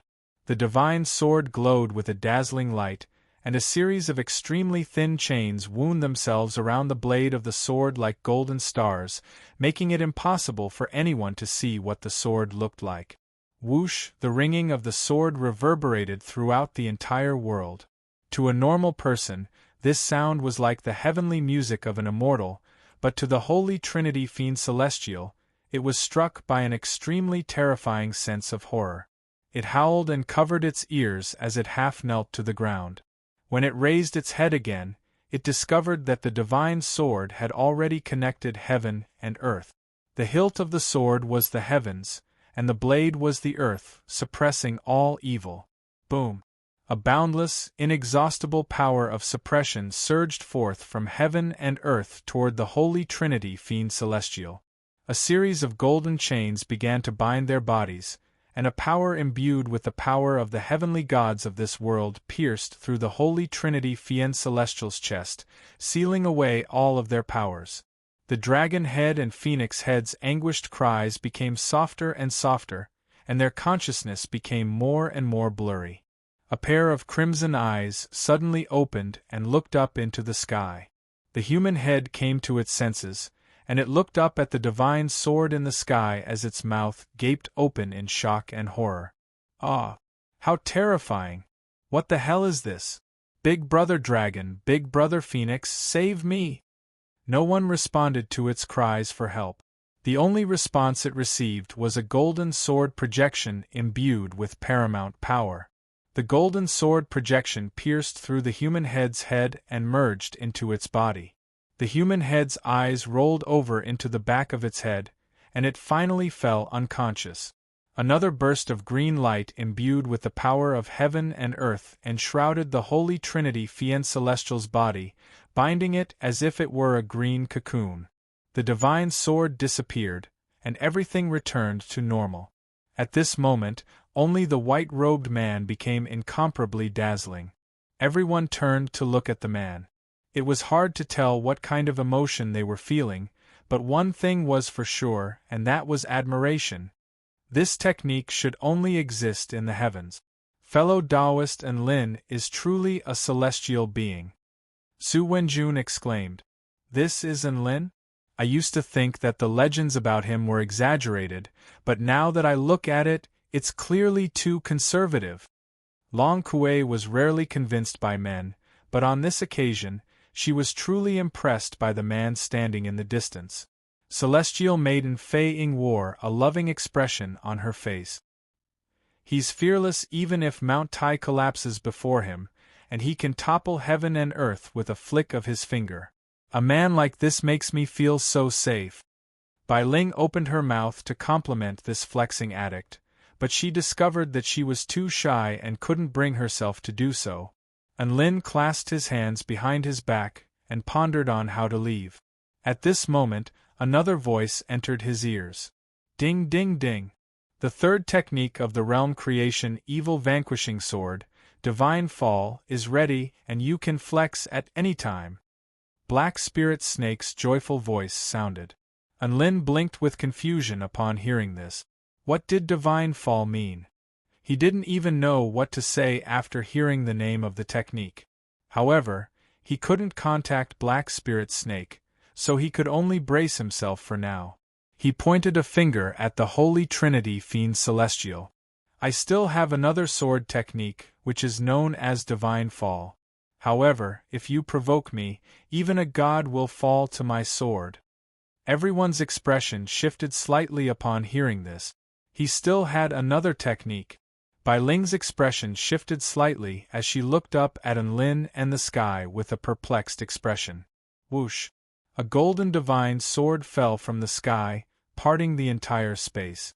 It was imbued with peerless sharpness, and all things crumbled before the sword even reached them. This was a true killing technique, the sword of the god-slaying sword. Enlin was still pointing at the Holy Trinity Fiend Celestial, but he felt an extremely powerful sense of impending doom engulf his entire body. He felt like something was amiss, and he immediately looked up into the sky. A streak of golden light pierced through space before tearing through his divine body at an extremely terrifying speed and puncturing his chest. This was the Divine Fall sword, the sword of the god-slaying sword, but its target was the war god, Enlin. Enlin felt as if all of his organs had been pulverized by the divine sword, and his body plummeted to the ground, where he transformed into a streak of golden light and smashed a massive crater into the ground. Heaven and earth instantly fell silent as everyone faltered. What had happened? Could it be that Enlin had made a mistake and allowed the divine sword to stab him? Or could it be that Enlin wanted to test out the Holy Trinity Fien Celestials, "I'll kill me" style? The golden light dissipated. A lithe and graceful woman in a black dress with long, jet-black hair danced behind her as she pinned Enlin beneath her body. She held a massive golden sword in her hand, which had punctured the right side of Enlin's chest as a hint of a smile appeared on her face. Enlin! Bai Ling's expression shifted drastically upon seeing this, and she immediately charged toward Enlin. Even De Bai, Su Qianyun, and the others in the distance also charged toward Enlin. The woman snapped her fingers, and a spatial barrier of over 1,000 feet in radius enshrouded the two of them. The spatial barrier was so powerful that even Bai Ling was unable to break through it. "Black Spirit Snake, can you be more gentle with me around my waist? It hurts." Enlin spoke with difficulty. Did you feel good flexing just then?" A faint smile appeared on Black Spirit Snake's face. She had the lower body of a snake, and her long, slender snake tail wound tightly around Enlin's arms and waist. That's right, the one who had stabbed Enlin with her sword was none other than Black Spirit Snake. Never would Enlin have thought that he would be sucked into the third flexing technique. "Black Spirit Snake, I was wrong." Tears welled up in Enlin's eyes as he spoke with a sincere expression, but he didn't know what he had done wrong. He knew that Black Spirit Snake had gone easy on him and didn't really want to kill him. Otherwise, the divine sword would have pierced into his heart instead of his right chest. "You have to pay a price for flexing with my power." A smile appeared on Black Spirit Snake's face as she slowly pulled out the massive golden sword and stowed it away into her storage ring. Blood gushed forth from Enlin's chest, and Black Spirit Snake was very considerate as she pressed a hand onto the wound to staunch the bleeding. "What do you want?" Enlin asked with a resigned expression. "I don't ask for much." Black Spirit Snake inched her exquisitely beautiful face toward Enlin's ear and whispered, "I want your balls." Enlin shuddered upon hearing this. So that was what she was after. Outside the spatial barrier, all of the Return to Void stage mighty figures couldn't hear the conversation between Black Spirit Snake and Enlin, but they could see Black Spirit Snake pulling out the White Fox divine box from behind Enlin. They finally understood what was going on. So that mysterious woman was also after the Phoenix Egg. Everyone had chased Enlin all the way here just for the Phoenix Egg. Now that someone had beaten them to it, how could they not be in a good mood? "Damn it! My egg! I was dreaming of drawing the smile of the death god on my egg." Duan Hunzi clawed at his own face with despair on his face. Celestial Maiden Fei Ying clasped a hand over her chest. "My heart is bleeding." Kacha, Black Spirit Snake, opened the White Fox divine box, and the Phoenix Egg finally appeared before her. Chapter 744. The Phoenix Egg glowed with an extremely alluring golden light. Black Spirit Snake stared at the egg before her with an entranced expression. "I've waited for a long time to have a phoenix as my beast pet, and now, my dream has finally come true." A hint of life appeared in her eyes, and even her snake tail loosened slightly around Enlin's waist, giving Enlin a chance to catch his breath. "Look at this, what a perfect egg!" Black Spirit Snake placed the golden egg in front of Enlin, as if she were a little girl showing off her prize toy. Enlin nodded in agreement. "That's right, what a fantastic egg! This Phoenix Egg is the greatest treasure in this world. I'll just take this egg and give everything else to Bai Ling." "That's not a bad deal," Black Spirit Snake murmured. It was hard to tell whether she was speaking to herself or Enlin. Enlin was quite surprised to hear this. He had thought that Black Spirit Snake was going to take everything back from him. After all, Bai Ling was no match for her, and there was nothing she could do if she tried to use force. "Then about the Holy Trinity Fiend Celestial. Aren't you going to seal it away for research?" Enlin asked with a hesitant expression. "There's nothing to research. The human head's brain is the biggest limitation." Black Spirit Snake heaved a forlorn sigh and said, I'm only doing my duty as the ruler of this world and sealing it away. After that, Bai Ling will have to solve this problem herself. You can choose to kill it. Didn't you see how we almost all died? Unlin glowered at Black Spirit Snake with an enraged expression. Yes, for the sake of this so-called seal. He had already walked through the gates of hell a few times. Black Spirit Snake inched closer to Unlin and looked him in the eye. If Bai Ling really is in a life-threatening situation, I will choose to intervene. As for everyone else, including you, what does their life or death have to do with me? Don't think too highly of yourself. Her voice was calm and collected, and her eyes were cold and aloof, as if she were a goddess looking down upon all living beings. Unlin swallowed in silence. Black Spirit Snake's words were very much like a queen's, and there was nothing wrong with putting it in her perspective. Who said that Black Spirit Snake had to be a good person? No. Who said that Black Spirit Snake had to be a good snake? In this world where strength reigned supreme, she really didn't need to consider too many external factors when making a decision. Black Spirit Snake released her tail from around Enlin's waist and tapped Enlin's glabella with a faint smile. It's important to know your place. Don't overestimate yourself. That's the only way you'll be more likable, understand? Yes, I'll plant more trees in my heart in the future. Unlin, who had regained his freedom, didn't talk back. He silently swallowed a vitality pill and agreed. Sensible. Black Spirit Snake nodded before asking in a nonchalant manner, by the way, were you the one who ordered that fairy and the black dragon to come to the summit? Unlin blinked in confusion. Are you talking about Tina and Xiaoza? You saw them?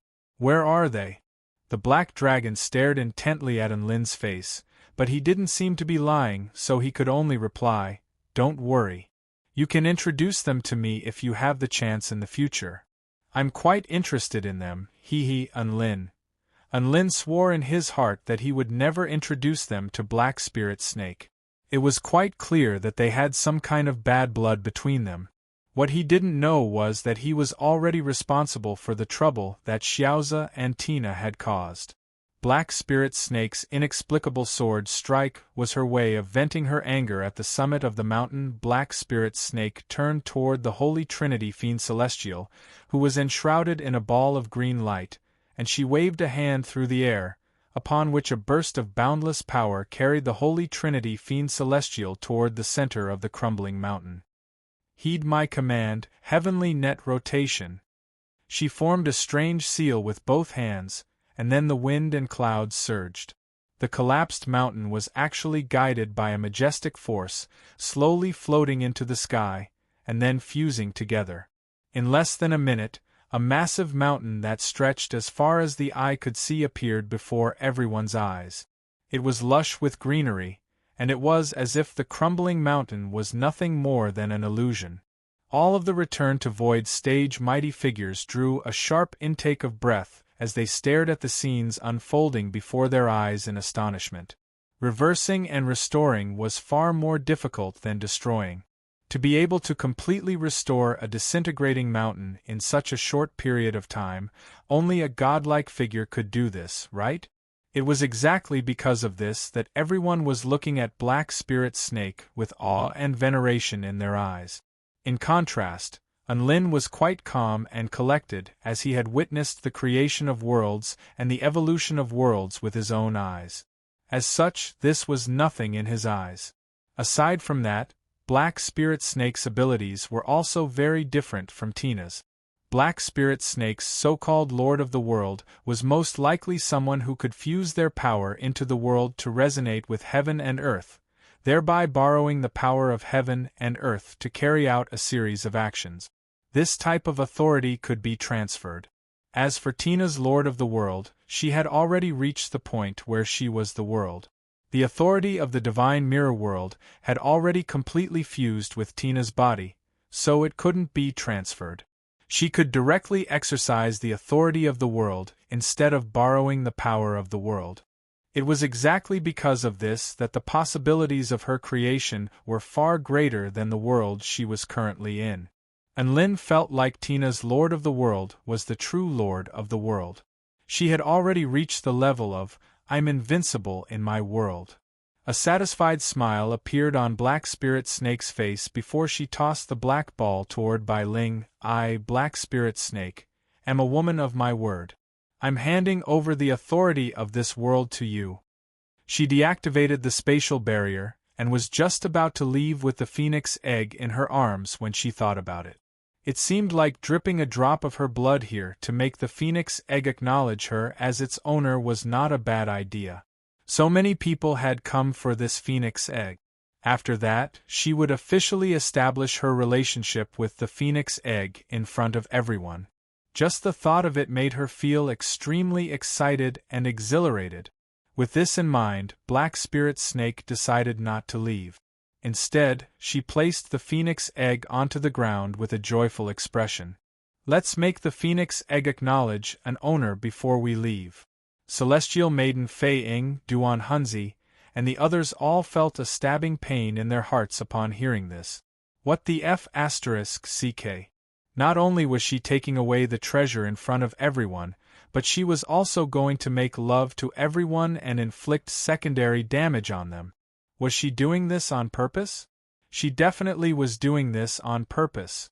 Black Spirit Snake felt even more exhilarated upon sensing everyone's envious and hateful gazes. She slowly carved out an extremely complex spell formation on the golden egg, and as the golden egg glowed with scintillating light, she slid her finger to release a drop of blood essence. Master recognition commencing. Chapter 745. Black Spirit Snake released a drop of blood essence with an elated expression. She looked at the phoenix egg on the ground, as if it were her very own egg. Oh, even though she had never laid an egg before. However, this phoenix egg was extremely precious to her. The drop of blood essence landed on the surface of the golden egg, and Black Spirit Snake's heart rate accelerated as a hint of nervousness and anticipation appeared in her eyes for the first time. The drop of blood essence slowly slid down the surface of the golden egg before dripping onto the ground. Black Spirit Snake. Everyone instantly fell silent. Black Spirit Snake stared at the scenes unfolding before her with incredulity, and even her breathing accelerated. Could it be that something's wrong? Her red lips parted slightly as she chanted an incantation and released another drop of blood essence. Splat! The drop of blood essence landed on the phoenix egg, as if blood were dripping onto glass. The phoenix egg was like a tall, rich, and handsome man who didn't even spare a glance at the woman who was throwing herself at him, allowing her to slowly slide into the abyss of despair. The drop of blood essence landed on the ground, where a small crimson flower blossomed. Black Spirit Snake's face paled slightly upon seeing this, and her body swayed slightly as a dazed expression appeared on her face. How could this be? How could this be? That's impossible. Why would she reject me? She shouldn't have rejected me. All of the Void Stage mighty figures were astonished to see that Black Spirit Snake was unable to accept the phoenix egg as her master, and some of them even began to have second thoughts. If she couldn't accept the phoenix egg as her master, did that mean they had a chance? Of course, they wouldn't do something as stupid as snatching the egg, but that didn't stop an unrealistic hope from welling up in their hearts. Black Spirit Snake suddenly thought of a possibility, and she unleashed another spell technique as a dazzling red light flashed from her fingertip. Heaven and Earth Bloodline Tracking. That's right, this spell technique could determine whether the phoenix egg had a bloodline connection with another being. In short, it was an immortal spell, a paternity test. Black Spirit Snake pointed a finger at the golden egg. Whoosh! The golden egg tremored, and an indistinct golden line began to appear before circling around in the air before slowly flying toward Enlin before connecting with Enlin's heart. Once again, the scene was so quiet that one could hear a pin drop. Black Spirit Snake stared at Enlin, and her mouth gaped open, but she felt as if there was something stuck in her chest, rendering her unable to speak. Yes, she should have thought of this earlier.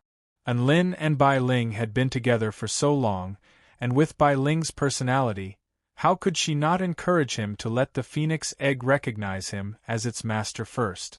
She just never thought that Enlin would actually have the guts to take the phoenix egg for himself. When everyone saw that the golden line was connected to Enlin, they were all shocked. They didn't expect that Enlin had already taken the initiative to attack the phoenix egg. Hee, Enlin, I've underestimated you. Black Spirit Snake's shoulders trembled slightly, and her hands were clenched into fists, clearly on the verge of exploding with rage.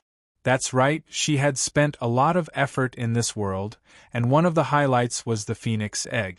However, not only had she handed over control of the world, even the phoenix egg had fallen into someone else's hands. All of her efforts had gone to waste, and she had truly lost everything.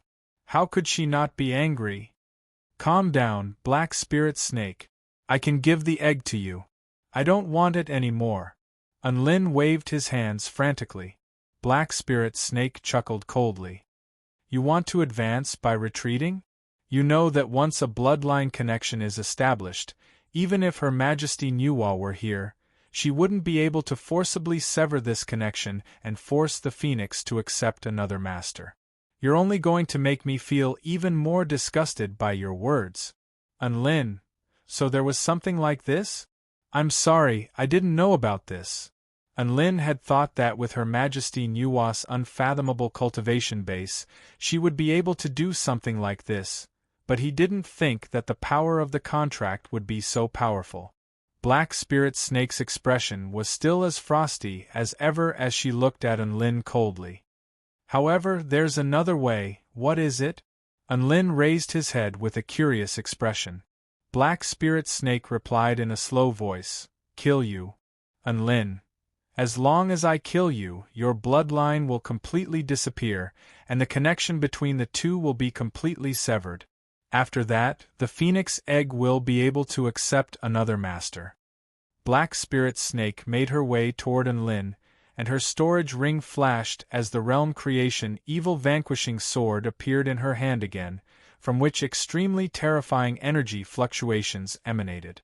Enlin took a deep breath and looked into Black Spirit Snake's eyes. Even though he was feeling very panicked, he couldn't lose in a battle of wits. If a Tao integration stage true god wanted to kill him, what were his chances of survival? In a normal battle, a Tao integration stage super mighty figure would probably be able to kill a soul formation stage cultivator with a single glance. Enlin was a soul formation stage cultivator, so he might only be able to kill him with a serious punch? In any case, if Black Spirit Snake didn't change her mind, Enlin was really going to be screwed. Stop, Black Spirit Snake. A white light flashed past, and Bai Ling appeared in front of Enlin, blocking Black Spirit Snake's path. Tears welled up in Black Spirit Snake's eyes as she looked at Bai Ling. I have nothing left. Everything has been taken away by you, and you're telling me to stop? Don't you think you're bullying a snake? Enlin was astonished to see Black Spirit Snake suddenly revert from a powerful queen to a frail woman. What the hell was going on? I can let Enlin live, but you have to give me back control over this mystic realm. Black Spirit Snake pouted. Bai Ling paused momentarily before replying in a firm voice, No. Black Spirit Snake. Enlin, was there a need to be so resolute? This was at the cost of her old friend's life. Didn't her conscience hurt? Was this the end? Enlin felt as if his heart had been plunged into despair. Bai Ling shot a glance at Black Spirit Snake before continuing, It's not like you really have nothing left. The Zhanqi continent, the Dark Hell continent, the Hui Ling continent. Which one of them isn't yours? These are only the things I know, and there are still things I don't know. So don't cry about how poor you are. Gasp. Enlin was shocked to hear this. There were so many worlds? Most importantly, there was the Zhanqi continent? Wasn't that the continent they had explored when they went to the Shouyang tomb? Who would have thought that Black Spirit Snake was the ruler of that continent? He couldn't afford to mess with her. The aggrieved expression on Black Spirit Snake's face faded slightly, but her eyes were still filled with killing intent as she looked at Enlin. Unlin, I'm not an unreasonable snake. This is your opportunity, and I won't kill you for the phoenix egg. But I'm not happy. If we ever meet again, I'll *CK you up every time I see you. Gasp. Everyone drew a sharp intake of breath upon hearing this. Unlin's legs trembled in fear upon hearing this. *CK her up every time she saw him? That was way too terrifying. Lu Qianhuan clicked her tongue in wonder. The queen is quite aggressive. It looks like Enlin is destined to be a submissive. Black Spirit Snake looked at Enlin with a meaningful gaze, and Enlin's skin crawled with goosebumps. She harumphed coldly a moment later before transforming into a streak of black light and flying toward the center of this world. Enlin finally collapsed to the ground and panted heavily upon seeing this, looking as if he had just survived a near-death experience. He couldn't help it. When a Dao integration stage super mighty figure threatened to kill him, he was under a lot of pressure. She left? Enlin asked with lingering fear in his heart. Bai Ling nodded with a smile. That's right. Congratulations, Enlin. You've caught the eye of another beauty. Enlin didn't want to say anything at the sight of Bai Ling's gloating expression, and he silently stowed the phoenix egg away. Chapter 746. It's all over. Enlin heaved a long sigh of relief. He had almost put his life on the line for the phoenix egg. No, it's not over yet. Bai Ling shook her head before turning to the return to void stage mighty figures in the air. Su Wenjun and Long Kuei weren't too affected, but Celestial Maiden Fei Ying and Duan Hunzi had been given a fright. Celestial Maiden Fei Ying landed gracefully beside Enlin like a little girl, sending a fragrant breeze wafting through the air. Her waist was slightly bent like a willow twig, and she placed her hands on her waist as she bowed in a graceful manner. Mr. Enlin, please forgive me if I offended you earlier, she said apologetically. The Red Building Valley is willing to forever be friends with the 4-9 Immortal Sect. If you ever need our help in the future, we will do our best to help you. Celestial Maiden Fei Ying's posture was very humble, as if she were a helpless little girl.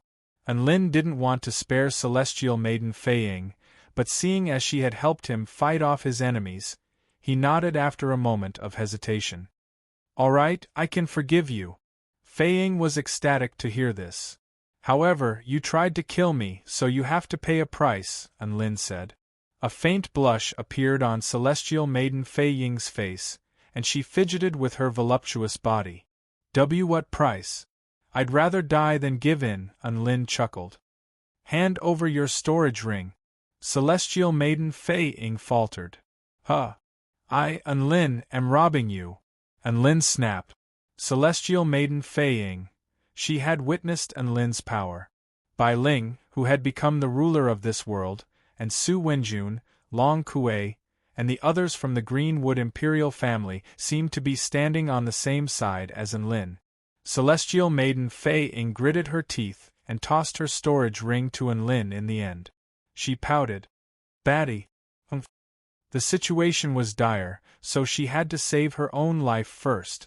Upon seeing this, Duan Hunzi immediately flew over on his comical face, and he immediately knelt down to hand over the storage ring before declaring that the life-harvesting sect and the 4-9 Immortal Sect would forever be friends. Enlin expressed that he would not make friends with crooked sects and that he would find an opportunity to wipe out Duan Hunzi's lair in the future. Duan Hunzi almost pissed his pants upon hearing this. Thankfully, Enlin decided to spare his life after taking his storage ring. Enlin joyfully refined the 2 storage rings before suddenly coming to a realization. Huh? There seems to be one person missing? Bai Ling closed her eyes and unleashed her authority over this world. It's here. She held onto Enlin's hand and teleported to a forest in the blink of an eye. A man without arms was given a massive fright by the sudden appearance of Bai Ling and Enlin. Don't kill me. Don't you want my storage ring? Here you go. I'll give it all to you. Right now, he was like an angel with broken wings, extremely pitiful. He tossed the storage ring to Enlin without any hesitation. Enlin, Lin was quite perplexed. Was he really that scary? In any case, this battle had truly come to an end. Su Wenjun and Long Kuei were very glad that they had formed an alliance with Lin prior to this battle. Otherwise, their storage rings would have been gone as well. Lin was quite elated after receiving the loot of 3 Return to Void stage mighty figures. As expected, if he wanted to make quick money, it was better to just rob someone. He suddenly came to a realization. Most of his wealth had been obtained through robbery as well. This was most likely a coincidence. That's right. This had to be a coincidence. Giant Lin. Master. At this moment, 2 more voices sounded from the distance. An elated expression appeared on Lin's face. Little Na, little Xiao. I'm so glad you're both all right. Xiao Zhe had reverted back to his youthful appearance. There were many wounds on his body, and his aura was also quite feeble. Tina was sitting on Xiao Zhe's shoulder, and her aura was also quite feeble. Lin felt like he had to take back what he had just said. Holy F***ck, who F***ked you too? It's a long story. We'll talk about it later. Xiao Zhe seemed to have thought of something terrifying, and his body shuddered involuntarily. Giant Lin, we were all kept out by the golden barrier, so we couldn't come and help you. Thank God you're all right. Tina's eyes were filled with exhaustion, but she was still forcing herself to stay awake. She flew slowly toward Lin before wrapping her arms around Lin's neck, and her head crashed into his Adam's apple with a thump. Gasp! Lin's Adam's apple throbbed with pain. Tina's eyes were filled with stars, and her petite body finally collapsed into Lin's palms before falling into a deep sleep. Her golden wings glowed with a faint light, and they seemed to be absorbing the vital energy around them in order to replenish the energy within her body. Lin was quite envious upon seeing this. He also wanted the ability to absorb vital energy while lying down. Looks like everyone's finally here. Lin heaved a sigh of relief. It's time to clear the area, Bai Ling said.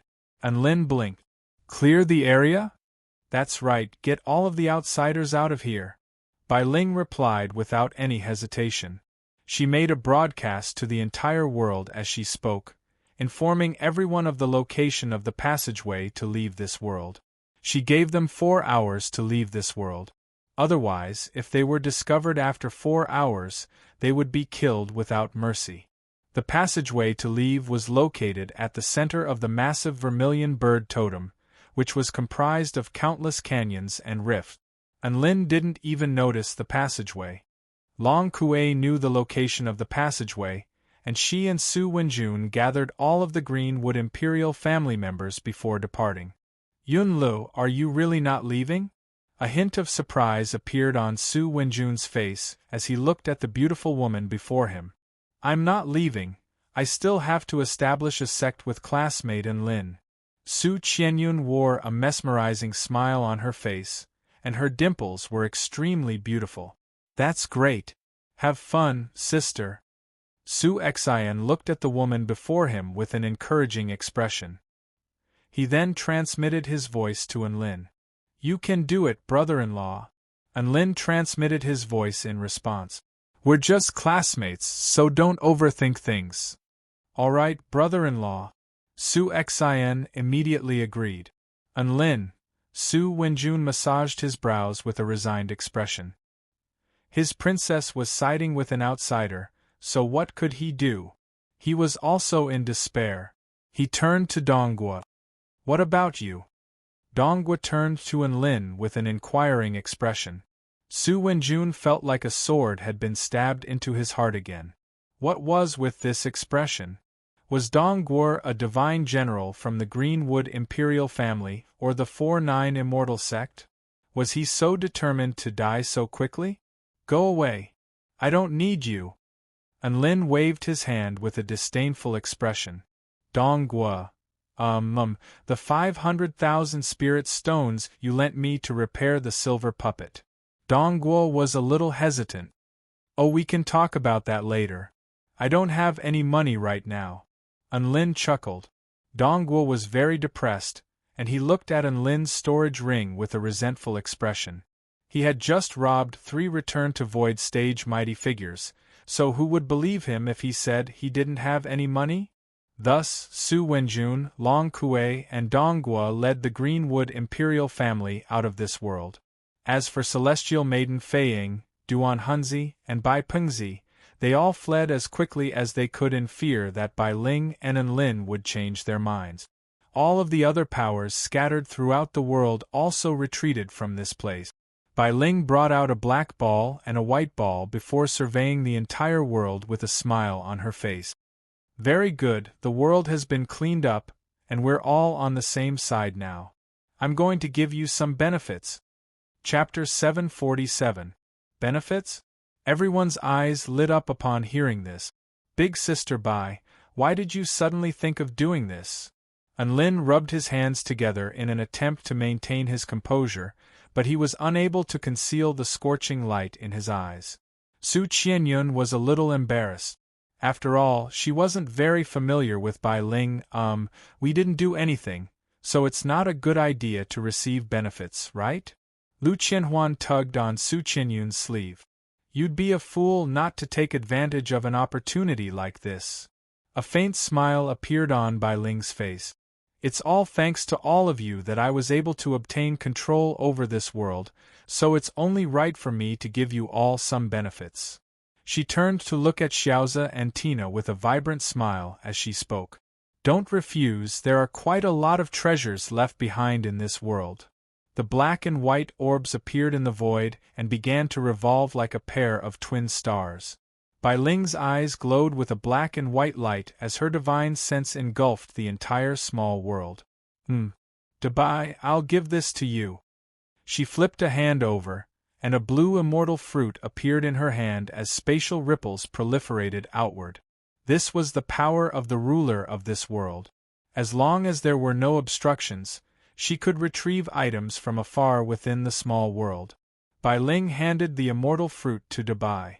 This immortal fruit is known as the Sea Pearl Immortal Fruit. It has the effects of observing Tao and expanding one's sea of vital energy. It's a 5th grade immortal fruit. Thank you, Big Sister Bai. You're so gentle and considerate, woof. This immortal fruit was perfect for Dabai, who was about to attain his domain, so he was extremely happy. Bai Ling turned to Lu Qianhuan and paused momentarily before pulling out a piece of jade that exuded frosty air. This is the Dark Frost Heart Jade that was produced in the Phoenix Research Institute's realm of extreme negative energy. Use it to enhance the power of your domain. Lu Qianhuan accepted the Dark Frost Heart Jade with a dainty smile. Thank you, Big Sister Bai. You're the best. I'm glad you like it, Bai Ling replied before closing her eyes as if she was searching for something else. 2 of the Immortal Land's fruits have been plucked? If I had known earlier, I would have searched the bodies of those cultivators. They stole my things, yet they still want to run, she said with some dissatisfaction before continuing her search. In reality, one of the perpetrators was currently sleeping in Enlin's arms, while the other was a woman by the name of Long Kuei, who had already left. For a fairy as beautiful as you, Su Qianyun, why don't I grant you a celestial spring to make you even more beautiful? Bai Ling waved a hand, and a clear immortal spring filled with vermilion bird wood appeared in front of Su Qianyun. You can use vital energy to control the temperature of this spring water, and it contains the essence of the pure Yin of heaven and earth. It can nourish one's skin and enhance one's true Yin physique. Enlin's eyes widened. Su Qianyun's looks were already heaven-defying, and now she was even more beautiful. Was she going to break the heavens? Thank you, Big Sister Bai Ling. Su Qianyun accepted the immortal spring with a serious expression. Big Sister Bai Ling, when you visit the Greenwood Imperial family in the future, I have to give you a big present. Su Qianyun's serious expression made her even more adorable, and Bai Ling couldn't help but rub her head with a smile. All right, then I'll come visit you more often in the future. Bai Ling then turned to Xiao Zhe with a hint of appreciation in her eyes. You're already at the pinnacle of the return to void intermediate stage, so there aren't many treasures that are suitable for you. There's also a Tao integration stage true dragon bone on the divine mountain. Take it and observe it for yourself. Gasp! Everyone drew a sharp intake of breath upon hearing this. Bai Ling made it sound like it was a casual statement, but this was the bone of a Tao integration stage true dragon. Its value was definitely not inferior to an immortal tool. To return to void stage primordial dragon tribe cultivators, this bone was even more valuable than an immortal tool, as they might be able to observe the path to Tao integration from this bone. This gift is too valuable. Xiao Zhe had never interacted with Bai Ling before, but he was too embarrassed to accept such a valuable gift from her. I'm telling you to take it, so take it. Bai Ling opened her palm, and a golden dragon bone appeared in her hand. She immediately pushed the dragon bone toward Xiao Zhe. Xiao Zhe was almost moved to the point of tears. He knew that he was basking in his master's glory. Otherwise, why would Bai Ling give him such a valuable gift? He was so excited that he almost blurted out, "Thank you, master's wife," but he then thought of Su Xiaolan, and he repressed the urge. Bai Ling turned her eyes toward Tina to find that she was still in a deep slumber. However, that didn't stop her from figuring out what she needed. After all, the Purple Star tribe had done some research on the Fairy tribe. She flipped her hand over, and a green, golden, and white gem appeared in her palm. This is the Four Seasons Immortal Stone, which is imbued with the Tao of the Four Seasons. If you put it on your little fairy, she'll be able to better observe the power of nature. Isn't this stone a little too big for her? And Lin was a little surprised. You can shrink it with your intent. Bai Ling gripped the immortal stone lightly, and it shrank to the size of a grain of rice. And Lin placed the Four Seasons Immortal Stone on Tina with an extremely solemn expression. The aura exuding from this stone was even richer than that of a high-rank immortal fruit, and it was imbued with an extremely profound Tao intent, so it was definitely going to be extremely valuable. Even someone as thick-skinned as An Lin was feeling a little embarrassed now. Bai Ling was simply too generous. It was as if she were throwing treasures at him with no regard for her own life. To be honest, An Lin's hands were a little weak. Bai Ling turned toward An Lin with a thoughtful expression. An Lin, you have so many treasures, I really don't know what to give you. How about you tell me what type of treasures you want? I'm a rather vulgar person, so I'll just take spirit stones, An Lin replied with a buoyant smile. Bai Ling, I don't have any, she added. This small world has everything, but it doesn't have spirit stones. An Lin was a little embarrassed. To be honest, what he lacked the most were spirit stones. As for other treasures? He didn't even know how many he had in his storage ring. Oh right. There's something that you'll definitely like. Bai Ling's eyes suddenly lit up. What is it? An Lin blinked in confusion. 100 Beasts Fusion Core created by the Mechanical Bloodline, which is also the energy core of the original Gundam. Bai Ling explained with a dainty smile. I still have 100 Beasts Fusion Core that I've been using for a long time. My god, I want it, I want it! An Lin was extremely excited. The power of Gundam 3 had already been engraved into his mind. Now that he had 100 Beasts Fusion Core, he would have another helper at the pinnacle of the return to void initial stage. This was already a huge trump card for An Lin. Bai Ling waved her hand lightly, and a golden energy core appeared in her palm. There were 3 other Gundams in An Lin's storage ring that didn't have cores, and they were all treasures that he had looted from the Purple Star ruins. He thought for a moment before pulling out one of the Gundams and refining it with a drop of blood. Thus, Gundam 4 was awakened. Chapter 748. My codename is Yao Ji, and I await your orders, Master. The Silver Gundam's voice was that of an extremely pleasant female. After it awakened, it bowed slightly toward An Lin in an extremely graceful manner. An Lin was shocked. You can speak. A human-like expression of confusion appeared on the Silver Gundam's face. I represent the highest level of artificial intelligence in the Purple Star. How could I not know how to speak? Not only can I speak, but I also have extremely strong learning abilities.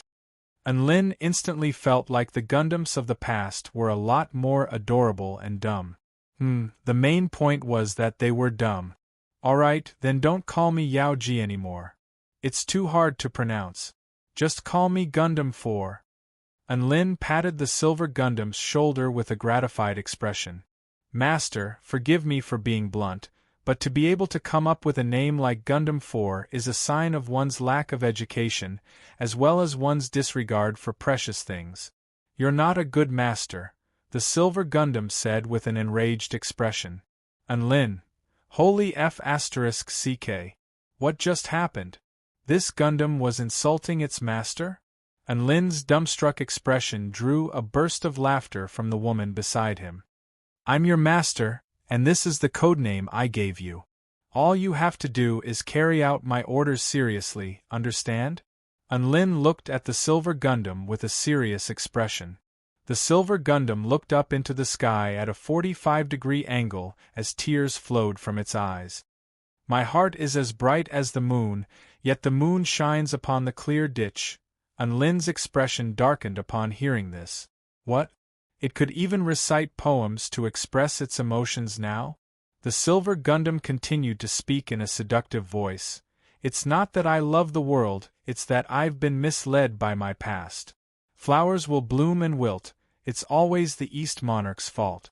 If I go, I'll go, and if I stay, how can I stay?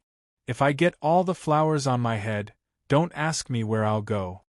And Lin felt like a sword had been stabbed into his heart upon hearing this. He repressed the urge to throw up blood and turned toward Bai Ling. Is there something wrong with this Gundam? Did he graduate from an acting academy? Bai Ling pursed her lips as if she was trying to hold back her laughter. These energy cores are of the highest quality, and they're considered top-tier artificial intelligence, so they possess different types of self-awareness. This Gundam of yours is called Demonis. Perhaps it's a rather lively self-consciousness?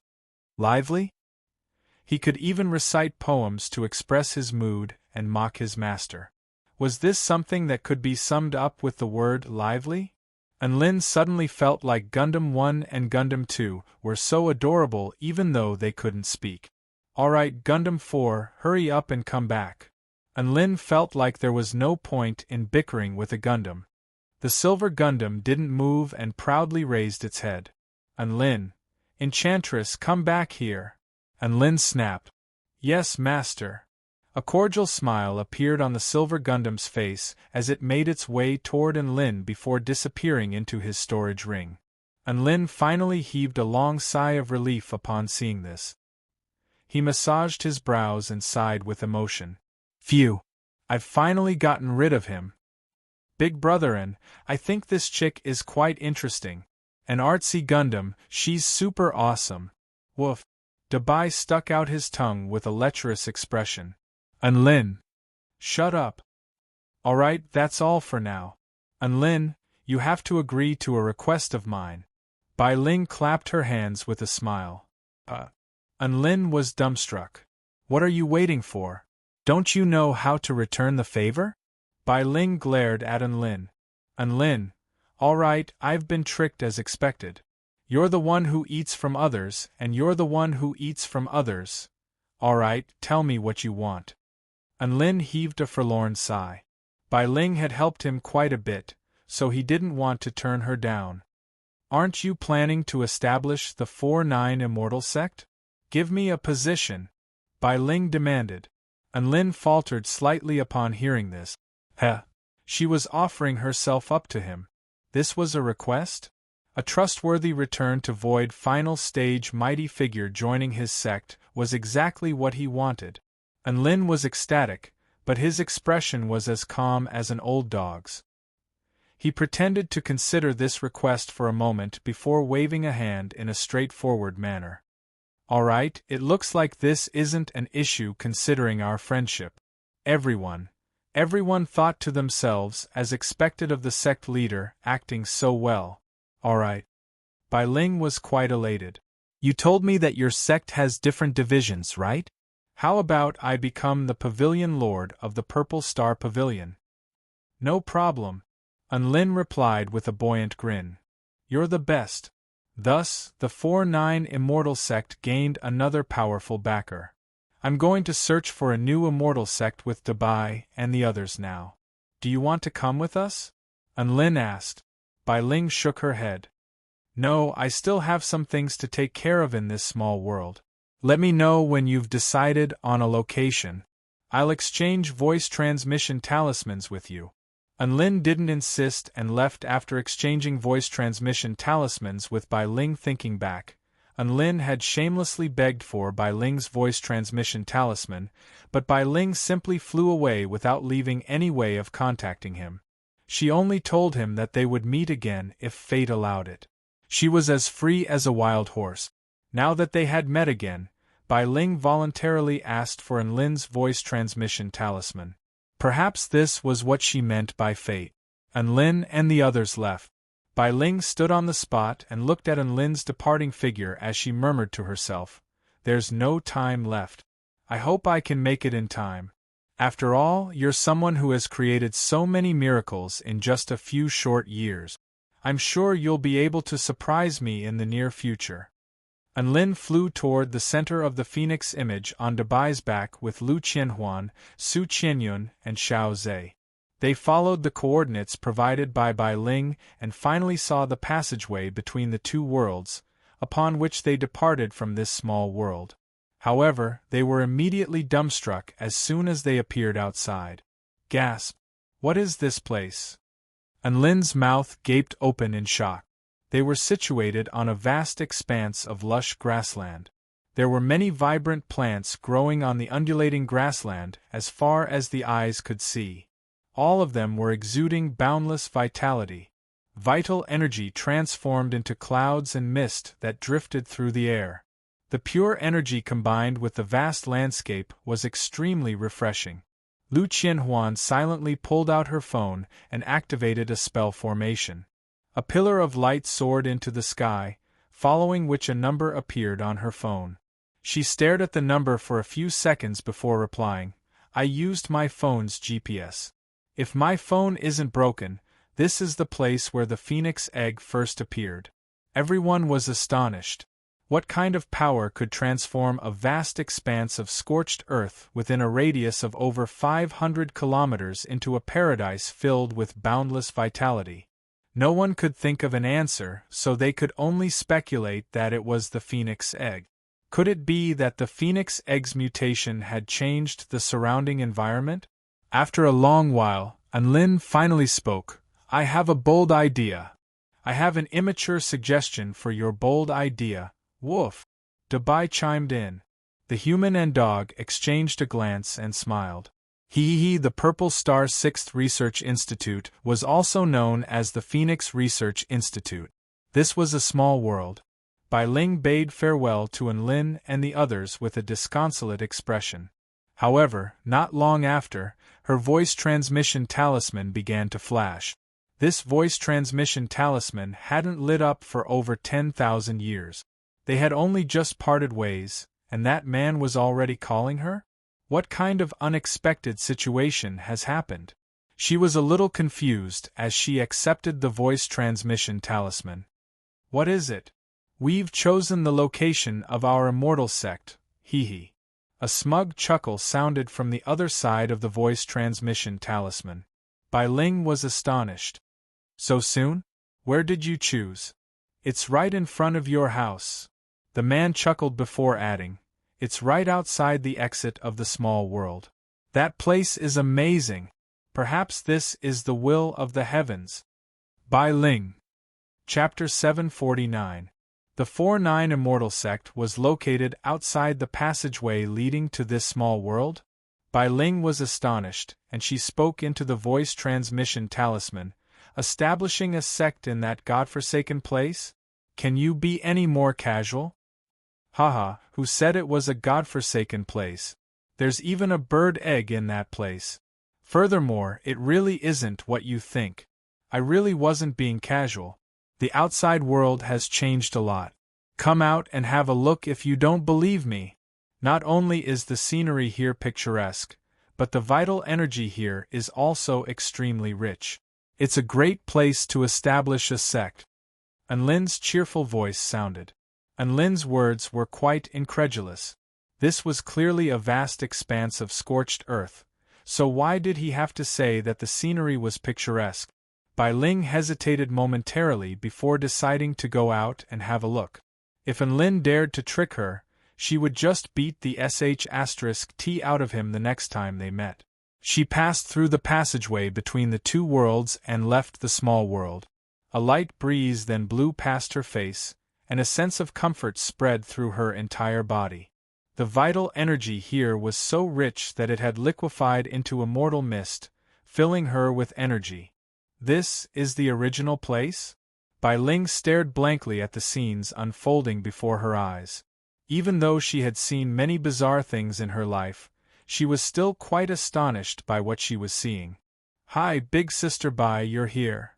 A white-robed man waved at her with a smile. Bai Ling made her way over and couldn't help but ask, "How did this happen?"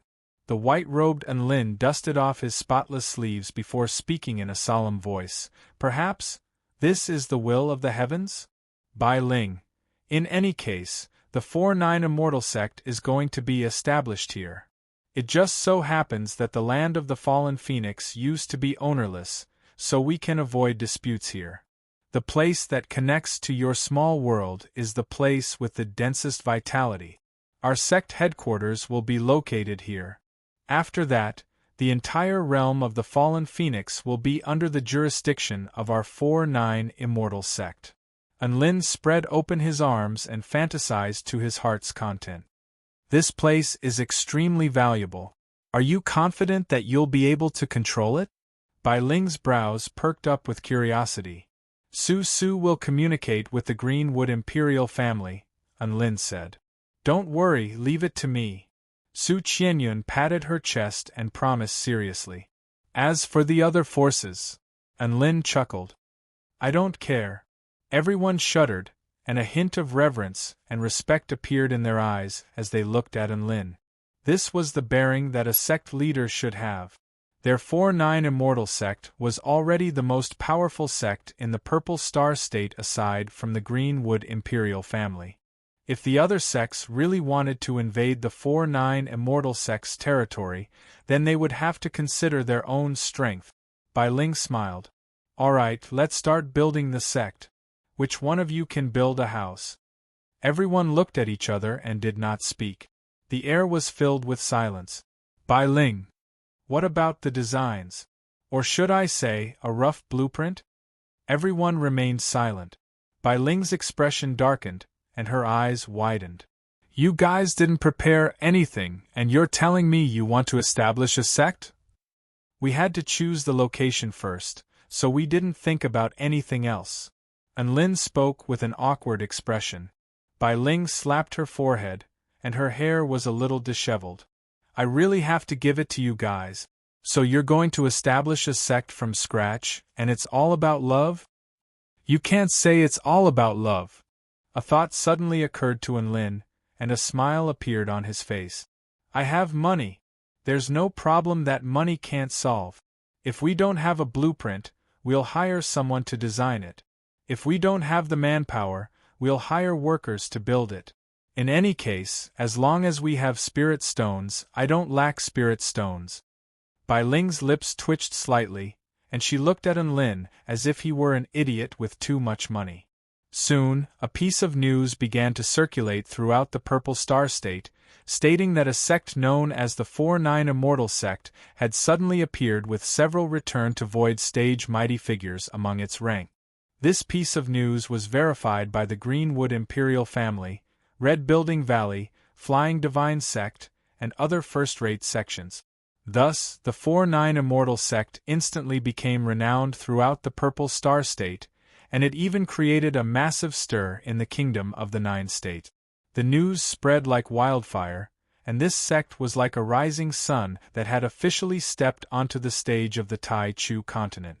Not long after that, another piece of news spread, and it instantly created a massive stir in the kingdom of the Nine State. The 4-9 Immortal sect was going to be located at the realm of the fallen phoenix in the Purple Star State. In 3 days, they would be hiring construction experts from the entire kingdom of the Nine States to build a true sect at the center of the realm of the fallen phoenix.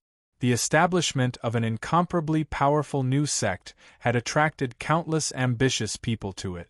All of a sudden, heroes from all over the world gathered at the realm of the fallen phoenix. The moment they entered this region, they were all shocked by the picturesque scenery of the land. A vast expanse of scorched earth had been transformed into an immortal realm. What the hell was going on? Even though they were envious, it was very difficult for them to harbor any improper thoughts. It was like a mortal visiting the celestial court, but there was no way that they would become so envious that they would want to take the celestial court for themselves, right? Only an idiot would dare to think like that. Among these people, there were some construction experts from the cultivation world who had come to be hired to build a new sect, and Enlin and the others naturally had to treat them well. Some of them wanted to join the new sect, but Enlin told them to piss off first. There were also a large number of people who were representatives of sects of all sizes. They were here to befriend the 4-9 Immortal sect and were eager to present their congratulatory gift. The sect hadn't even been established yet, and they were already here to present their gifts? What the hell was this? Enlin would always accept all of their gifts before explaining to them how harmful it was to give them gifts in advance. He also suggested that they do it again when the sect was officially inaugurated and the ribbon-cutting ceremony was held. All of the sect representatives were completely dumbfounded. F***ck. How could they suggest that they present their gifts again? What the hell was going on here? Each sect's congratulatory gift was stored in a high-grade spatial ring, and it was temporarily managed by Dubai as the sect's operating funds.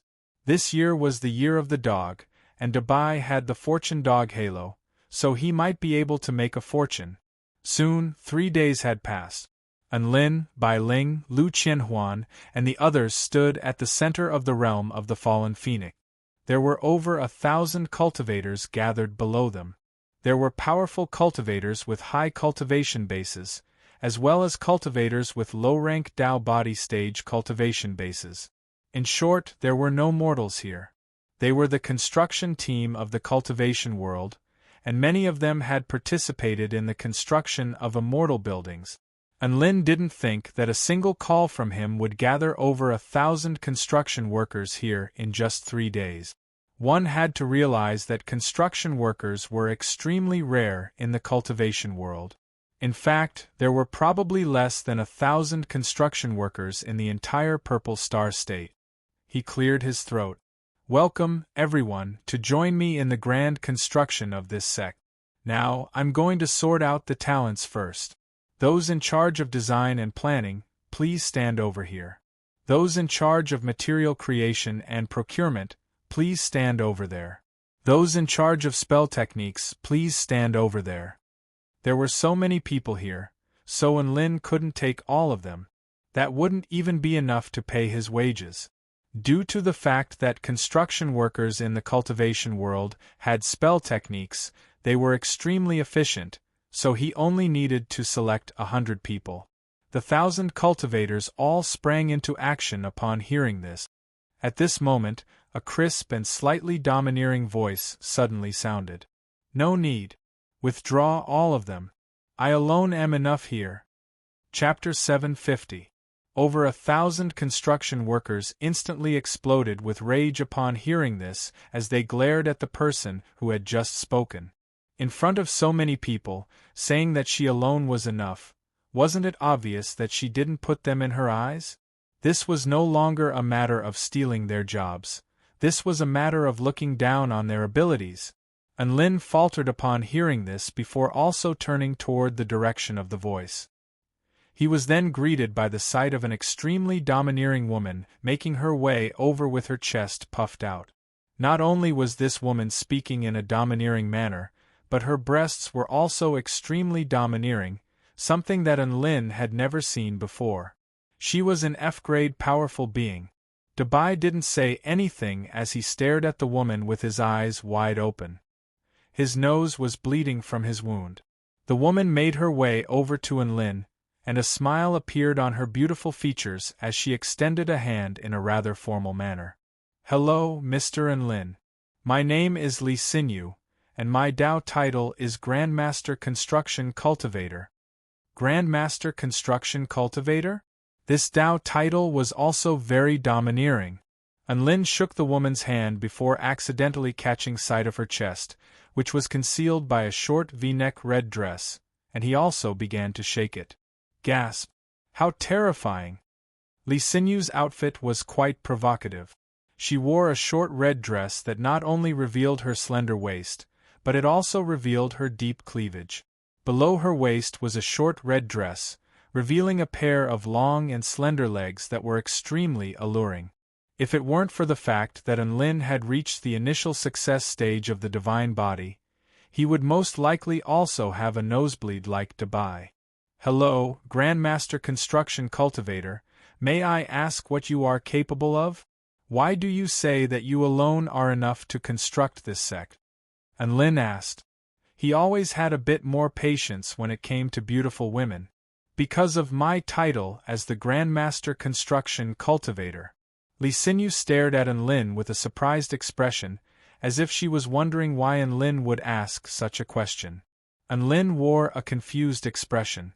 However, all of the cultivators behind Li Xinyu felt as if they had been struck by lightning upon hearing the title of the Grandmaster Construction Cultivator, and they were rooted to the spot in astonishment. An even more fervent uproar then erupted. "Grandmaster Construction Cultivator? That woman is the Grandmaster Construction Cultivator? My God! I'm so lucky to see such a legendary figure. She's here? Doesn't that mean Holy Lord Tianhua is also here? The 4-9 Immortal sect sure has a lot of face. Even a Grandmaster Construction Cultivator is willing to build a house for them. One has to realize that she doesn't even give face to the 4 great sects. Since she's here, let's go.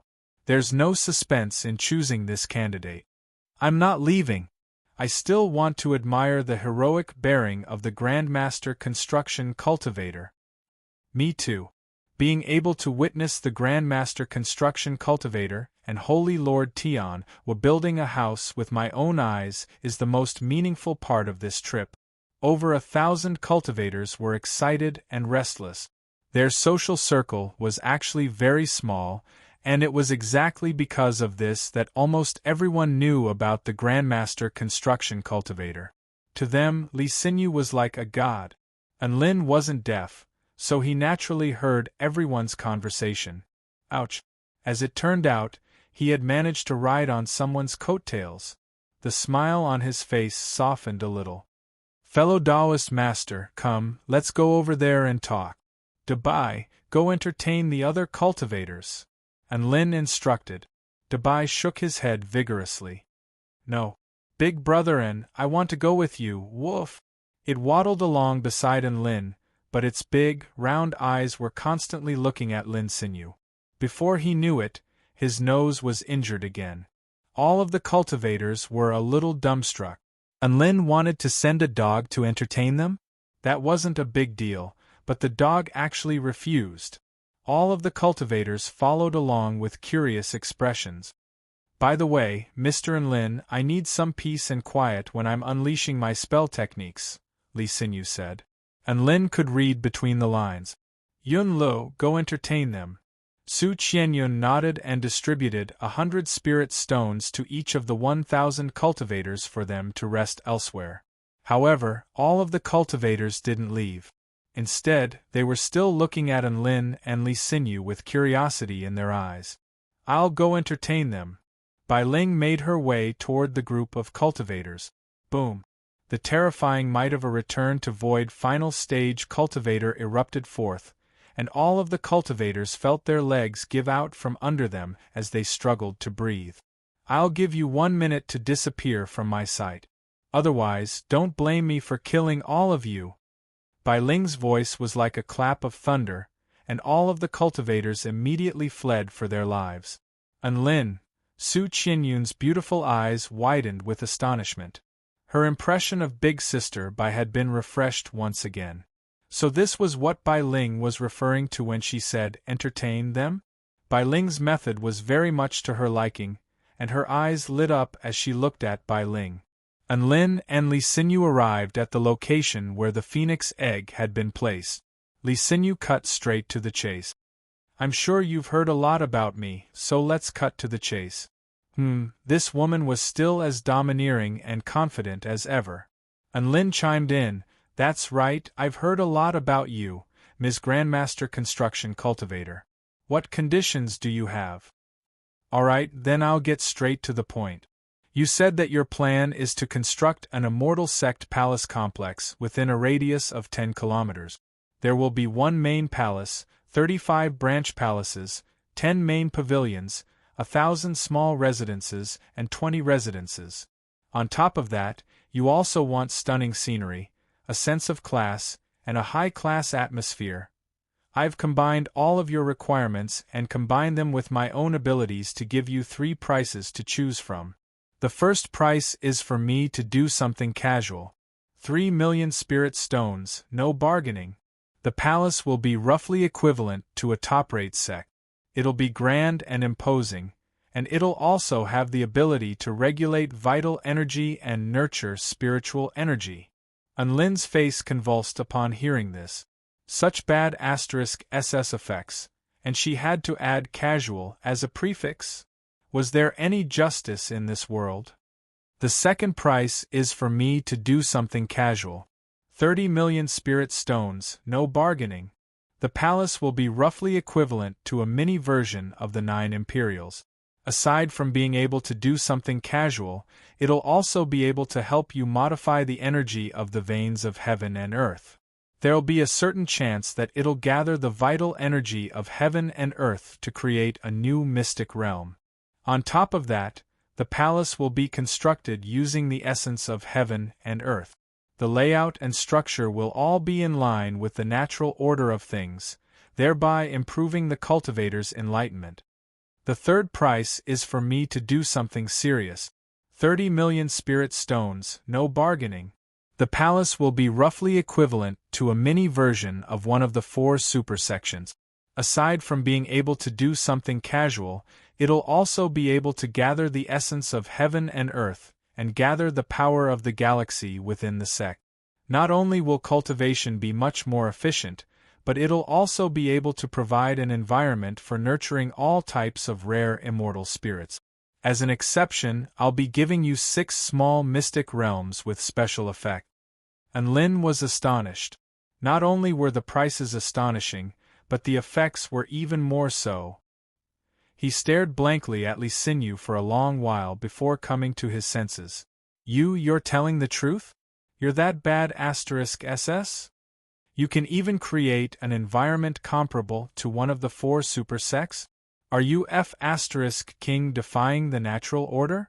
Li Xinyu's brows furrowed slightly, and she seemed to be a little angry. You can refuse my service, but you can't question my professionalism. You know about the Do Shui Palace, right? I do. I built it. You know about the Moon Palace on the moon, right? I do. I built it. Li Xinyu was just about to say something else, but Unlin cut her off. He was afraid that his heart wouldn't be able to handle it. All right. You've really impressed me, Ms. Grandmaster Construction Cultivator. Unlin waved his hands in denial before asking hesitantly, You're so impressive, but can't you come up with a better name for the service? What do you mean by casual, normal, serious?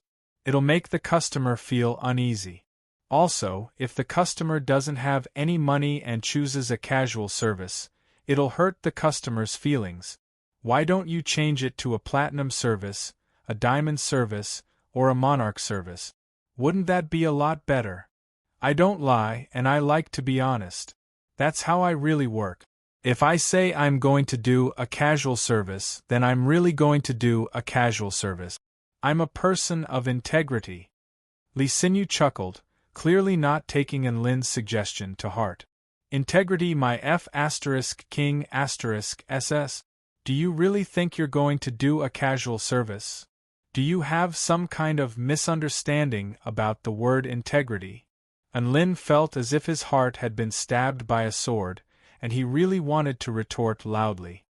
Then how much does a celestial court service cost? Lin asked.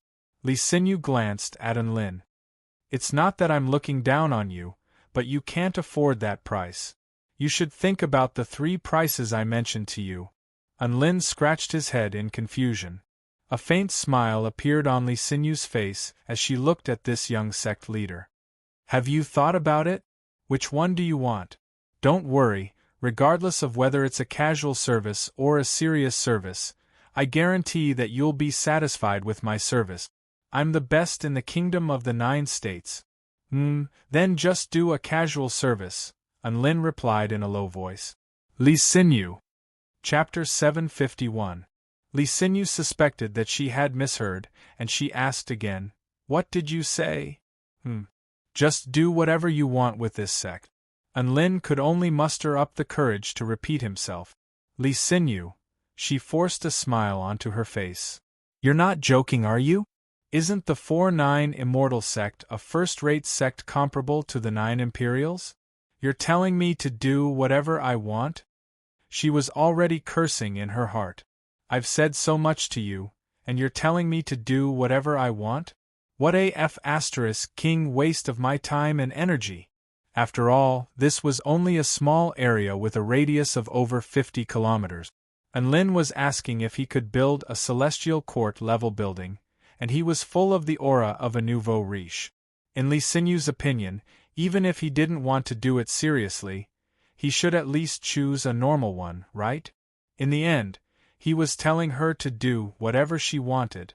Lin was a little apologetic. The sect has only just been established, so I'd better keep a low profile. Li Xinyu took a deep breath, then another deep breath, then another deep breath. Lin's vision blurred. She did her best to calm her emotions, and a benevolent smile appeared on her face again.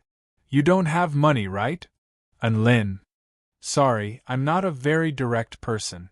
You don't have money, right? Li Xinyu's eyes narrowed slightly. Lin blinked and hesitated momentarily. In the end, he seemed to have sensed what the woman wanted to say, and his eyes lit up as he nodded. That's right. I don't have any money. Can you give me a discount? Why are you flexing when you don't have money? Can't you just set the price as soon as you heard I was going to do something? You had a king long conversation with me and even asked me what the price of a celestial court-level building was like. What are you after? What's the point of asking a poor C** and T like you? To someone like me who values efficiency above all else, you're just wasting my time. You're wasting my money. Li Xinyu pointed a finger at Lin's nose and unleashed a torrent of abuse. Dabai was astonished.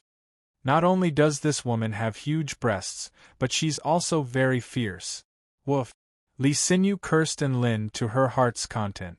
This was the first time that Lin was scolded for being poor, and he was immediately stunned. It's not like I don't have any money. It's just that I only have so much cash, but I have a lot of treasures in my storage ring. Lin raised his head with a serious expression. Lin, who had always regarded himself as a nouveau riche in the cultivation world, couldn't take it anymore. Oh, you're rich. Tell me, what kind of service would you like? Li Xinyu glanced at Lin with a smile. Lin. I'm just messing around. Li Xinyu took a deep breath and clenched her fists as if she were about to explode. But in the end she still sighed heavily, rubbed the space between her eyebrows and said, I must be crazy to argue with you about this. Forget it, pay up, let's get to work. Lin turned to Dabai. Come on, Dabai, bring out the sex funds. He really didn't have any more spirit stones. Thankfully, all of the sects had sent congratulatory gifts of several tens of thousands of spirit stones, and only then did they come up to a little over 3 million spirit stones, which was just enough to build this new sect. It could be said that all of the sects that were trying their best to curry favor with the 4-9 Immortal sect had created a bright future for the 4-9 Immortal sect. Lee Sinyu took the money and patted her huge, snow-white, F-class chest. "Little snail, come out and work," she said in a clear voice.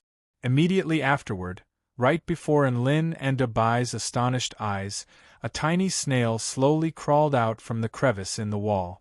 The snail was extremely beautiful. It had a body that resembled golden jade and a body that resembled white jade. It was an extremely beautiful design, and it was quite an extraordinary creature. It asked in an extremely slow voice, "What do you want?" "I just want to," Lee Sinyu replied. Enlin stared blankly at the snail crawling on Lee Sinyu's chest, and he wanted nothing more than to take her place. Dabai was also extremely envious, and he suddenly transformed into a miniature puppy before running around Lee Sinyu with an adorable expression. "Big sister construction cultivator, do you want a pet? The type that you can sleep on." "Woof." Enlin, Lee Sinyu couldn't even be bothered to respond to Dabai. She merely looked at the little snail on her chest with a smile. The little snail shot a glance at Enlin and Dabai, and the tiny eye on its antennae glanced at them from the corner of its eye. It was clearly very small, but they could sense a sense of disdain and condescension from its gaze. This little snail had a very powerful aura. Enlin suddenly recalled that the group of construction cultivators had mentioned Holy Lord Tian when they were discussing the Grandmaster construction cultivator. Could this snail be Holy Lord Tianhua? "Sigh, Grandmaster construction cultivator, you have to be more accurate in your judgment of people in the future. Don't always take on projects that you can't afford. I'm very tired. Also, the profit margin of this business is very low." The little snail grumbled in a resigned manner. Lee Sinyu immediately put on a bold front and stuck out her tongue with a slightly embarrassed expression. "I was wrong. I thought this sect was so powerful, but I didn't think it would be such a poor organization. I've already spoken, so I can't just let them off the hook." Enlin's heart convulsed upon hearing this. "What the F***ck? Can't you at least consider the feelings of the bystanders? Aren't you embarrassed to criticize your owners so openly? Alright, let's begin. You do the spatial simulation, and I'll do the void creation." The little snail jumped down from Lee Sinyu's chest. Boom! The ground tremored violently. When everyone looked up again, the little snail had already transformed into a gigantic snail that was over 1,000 feet tall. Gasp! What a dazzling light! Enlin exclaimed. The gigantic snail's shell shimmered with golden light under the sunlight, as if it were going to blind everyone. Its skin was as translucent as white jade, and its pair of antennae pointed toward the sky. Its eyes looked down upon all living beings, as if it were a primordial beast looking down upon ants. An invisible sense of majesty welled up in everyone's hearts. The little snail's aura was already very powerful, and now that it had grown larger, its aura was even more terrifying. This gigantic snail is not to be underestimated. Bai Ling exclaimed, "Even I'm struck by a sense of fear when facing this gigantic snail." The Grandmaster Construction Cultivator was at the Return to Void final stage, which was equivalent to Bai Ling's cultivation base. However, Bai Ling was unable to ascertain the cultivation base of this gigantic snail, so it was very likely that it had already progressed to the mythological beast level. Bai Ling was a little perplexed. How the F***ck could a snail cultivate to the mythological beast level? If you were talking about the black tortoise or Bashya, which were highly intelligent crawling creatures that had inherited their bloodline power from ancient times, it would still be possible for them to become divine beasts. However, this was a F***king snail. She had never heard of a mythological beast-level snail. She had never even heard of an immortal beast or soul beast-level snail. There was something else that she couldn't understand. This was a Tao integration stage mythological beast, which was on par with mythological beasts like the true dragon and the phoenix, yet it was building houses for a living? Grandmaster Construction Cultivator, let's begin, the gigantic snail said in a slow voice. All right, let's begin. Li Xinyu took a deep breath and closed her eyes. Chapter 752. After Li Xinyu closed her eyes, heaven and earth suddenly fell silent. The air stopped flowing and the plants stopped swaying. It was as if everything had frozen into a painting. Lin was given a fright, and his nerves immediately tensed up. However, he discovered that everyone else was also looking around with astonishment on their faces. They're fine? Could it be that we've entered a strange realm? Lin was a little perplexed as he turned toward Li Xinyu again. Li Xinyu was still standing silently with her eyes closed, appearing tranquil and dignified. Visualize the blueprint of your sect in your mind, and I'll combine your subconscious desires to create a sect that's most suitable for all of you. A voice suddenly sounded between heaven and earth. It was Li Xinyu's voice. Everyone's heart jolted upon hearing this. She even had such a high-level mind-reading technique. Building a house depended on one's imagination, and this was the best way to democratize everything in one's mind. Ms. Construction Master, I have a question. We still have some founding elders who aren't here yet. What do we do? Lin suddenly asked. Xian Yuan Qing, Su Xiaolan, Shui Zhantian, and the others weren't here yet, so how were they supposed to democratize everything? Those who aren't here, you can think for them. Li Xinyu snapped. I'm just messing around, why do you have to ask so many questions? Lin, everyone. On Earth, no one would dare to live in their houses if they were in the business of messing around. However, in the Kingdom of the Nine States, messing around with Li Xinyu was something that countless people could only dream of. One had to realize that many sects wanted to invite Li Xinyu to mess around with them, but she might not even agree. Lin, Bai Ling, Xiao Zhe, Lu Qianhuan, Su Qianyun, Dabai, and Tina, who had just been shaken awake, all closed their eyes as they visualized the sect in their minds. What the house would look like, what the landscape would be like, and everything would be like. The prodigies of the Tai Chu continent were extremely knowledgeable, and there was nothing that could limit their imagination. After all, among Lin's group, some were high-ranking officials of the Purple Star civilization, some were prodigies of the four great sects, some were princesses of the imperial family, and some were mighty figures of the ancient dragon clan. After a long while, Li Xinyu opened her eyes and drew a sharp intake of breath. She looked at Lin and the others in shock. Her voice trembled a little, and it was unknown whether it was from anger or shock. She said loudly, You don't have money, but you're dreaming. No. It's actually so terrifying. Isn't poverty supposed to limit one's imagination? You spent 3 million spirit stones, and you imagined a sect that could King fly out of the universe. Li Xinyu's breathing accelerated as a faint blush appeared on her face. She was truly enraged, and she pointed a finger at Bai Ling. You want a massive sky fortress? Do you know how much it costs to build a sky fortress? And you? Li Xinyu pointed at Dabai and roared, Myriad Beast Palace? If you really want to build something like that, you won't even have a radius of 50 kilometers. You too.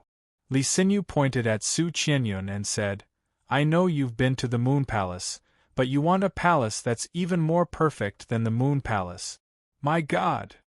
And your imagination is so out of this world that even Grandmaster Construction Cultivators can't achieve. Be more realistic. Can't your imagination be more realistic? Your sect costs 3 million spirit stones, not 30 billion. Li Xinyu was about to roar with rage at the end of her sentence. She really had enough of these weirdos. They wanted to build a house that was so extravagant that she didn't even dare to imagine it with the money of a poor family. How dare they? Do it again. Li Xinyu snapped. Everyone was a little embarrassed by Li Xinyu's words. They closed their eyes again and repressed their imaginations before starting over again. They were a lot more realistic this time. When Li Xinyu opened her eyes again, her expression had returned to normal. Heaven and earth suddenly returned to normal. A light breeze blew past, carrying with it the fragrant aroma of green grass and spirit plants. Heavenly glacial ice crystals, 3 tons. Her storage ring flashed, and ice crystals emanating a frosty aura appeared in midair. She then waved a hand through the air, and the heavenly glacial ice crystals flew toward the large snail. The large snail opened its mouth, and a spatial vortex appeared within it before absorbing the 3 tons of heavenly glacial ice crystals. White jade, 10 tons. Great white mud, 1,000 tons. Gold, 50 tons. Dark demon iron, 200 tons. 5-colored glass, 300 kilograms. Red rain stone, 100 tons. Seeds, living beings, spirit life fluid. Countless symbols flashed in Lisinou's eyes, as if she were performing high-speed calculations. Many common or peculiar materials flashed out from her storage ring before flying toward the large snail's vortex mouth. TSK, 3 million spirit stones? Just those materials alone are worth it. And Lin was a little astonished. I've heard my father mention a Grandmaster construction cultivator before, Lu Qianhuan said in a quiet voice. She and Holy Lord Tian are the undisputed #1 architects of the Kingdom of the 9 States. Even in the entire continent, they're among the most elite. Apparently, she has a dozen or so small worlds, from which she can obtain materials from, which is why her construction is so cheap. I've also heard that she already has 5 large spirit stone mines, 3 renowned cultivation mystic realms, and a few dozen useful small mystic realms. In any case, she's the undisputed super landlord of the cultivation world. Gasp! And Lin was once again stunned by Lisinou's monstrous wealth. No wonder Lisinou always called him a poor C***nt. She really did have the right to insult him. Before they knew it, the large snail had swallowed all of the materials into its stomach. Everyone turned to look at the large snail. In all honesty, they still didn't know how Lisinou and Holy Lord Tian had constructed the buildings, so they were extremely curious. I'll transmit the final image to you. Lisinou stepped forward and made her way toward the large snail before slapping her palm toward its head. A faint blush appeared on the large snail's face. Some images are really exciting. It murmured to itself for a moment before its massive body began to tremble violently. Lisinou's eyes flashed as she abruptly stomped a foot into the air. Infinite Universe, Spirit Dream Bridge. Boundless golden light erupted from the large snail's golden body as spatial power encompassed an area with a radius of over 50 kilometers. 2 realms substitution, heaven and earth condensation. Boom! Boundless power flung everyone into the air. Immediately afterward, the large snail let loose a series of elated cries. Oh, a series of buildings rose from the ground. All types of plants began to grow, and all types of plants began to grow on the ground. Water mist began to condense, and an inland lake as beautiful as a mirror began to appear, and Lin was astonished once again. There's no need to build a building over time? Rumble, earth tremored violently, and a mountain over 10,000 feet tall rose from the ground. The trees on the mountain were lush, and spring water was bubbling. White mist lingered in the air, and white cranes flew in unison, bringing with them bursts of vitality. And Lin. All right, the buildings and the landscape were all completed in an instant. This was perhaps the most impressive thing about a construction mighty figure. Just feed it some materials, then transmit an image of a building to it, and it would spit out a building. Oh, not only that, but it could even spit out an entire mountain. Chapter 753. The Grandmaster Construction Cultivator and Holy Lord Tian were still working on their divine technique. Lisinou was responsible for the calculations and virtual construction, while the huge snail was responsible for materializing the materials. A series of lavish buildings rose up from the ground within a radius of over 50 kilometers. Beautiful mountains and rivers began to appear, and all living things began to grow. The quaint, yet grand, 9-story main palace glowed under the sun. Beside the bright moon lake, the beautiful moon pavilion stood quietly. A tall building rose up from the grasslands. This was Bai Ling's Purple Star Pavilion. Aside from that, the Dragon Valley, the Fairy Forest, the Forest of 10,000 Swords. One area after another began to appear. Everyone's eyes were about to pop out of their sockets. They had initially thought that Li Xinyu was a bit of a snob with her bad temper and high prices. Now that he looked at it, the level of elegance of the other party's casual work was F***king toppling his worldview. As expected of the #1 architect of the Kingdom of the 9 States, those 3 million spirit stones were absolutely worth it. And Lin sighed with emotion. Everyone nodded silently upon hearing this, clearly in agreement with Lin. They couldn't help but begin to fantasize. 3 million spirit stones was already so amazing, then what would it be like to do it with 30 million spirit stones and 300 million spirit stones, seriously? Lin, how about I contribute 30 million spirit stones to the sect so that the Grandmaster Construction Cultivator can do a normal construction? Lu Qianhuan couldn't help but suggest. I can contribute as well. I have some money in the imperial family. Su Qianyun was also quite excited. She was clearly very much looking forward to the results of the normal construction. No, I've already told you that I can't use your money. I'll use the sect's funds to do the renovations after the sect develop. And Lin immediately refused. 30 million spirit stones was not a small sum. Even for the second generation of the imperial family, Su Qianyun and Lu Qianhuan, it would be extremely difficult for them to gather such a sum of spirit stones. Not long after that, the divine techniques were deactivated. In less than a day, the 4-9 Immortal Sect's cultivation ground was officially constructed. Holy Lord Tian were reverted back to his little snail form, and he rested on Li Xinyu's soft, fair chest before yawning in a slightly bored manner. Li Xinyu waved a hand at everyone who had been tossed into the air. It's done, you can all come down now.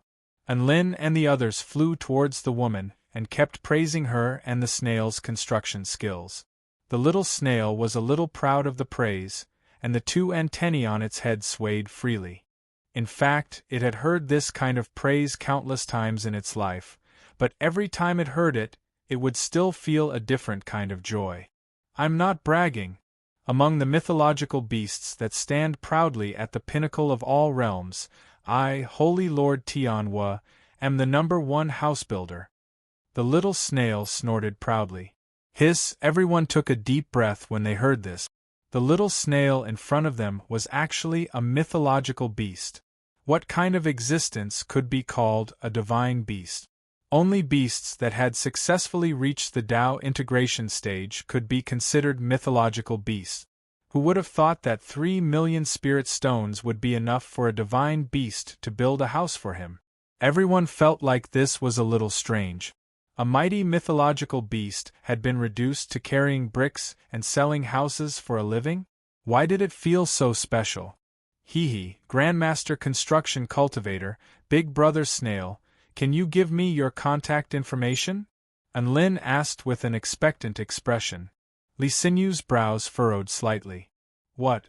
You want after-sales service? My business doesn't provide after-sales service, and I don't provide any warranty services. And Lin's lips twitched upon hearing this. Holy F***ck, she was probably the only construction company that could say something like this without any qualms. No, it's not what you think. I just want to give you my contact information. When I have money in the future, I can invite you to come to my sect again. And Lin tried his best to smile amicably. Tsh. Li Xinyu crossed her arms and chuckled lightly. I'm not interested in poor people. There are countless people who want my contact information. I'm not interested either. The number of female beasts that want my car can line up from the East Sea all the way to the West Sea. The little snail lay on Li Xinyu's chest and wagged its head from side to side. And Lin's eyelids twitched, but he maintained a smile on his face. However, He was fuming internally with rage. Did this little snail misunderstand his words? He wasn't interested in snails at all. I feel like you really do have some misunderstandings about my wealth. Unlin heaved a forlorn sigh. The sumaru ring in his hand flickered. Immediately, several immortal weapons emitting terrifying auras appeared before the crowd.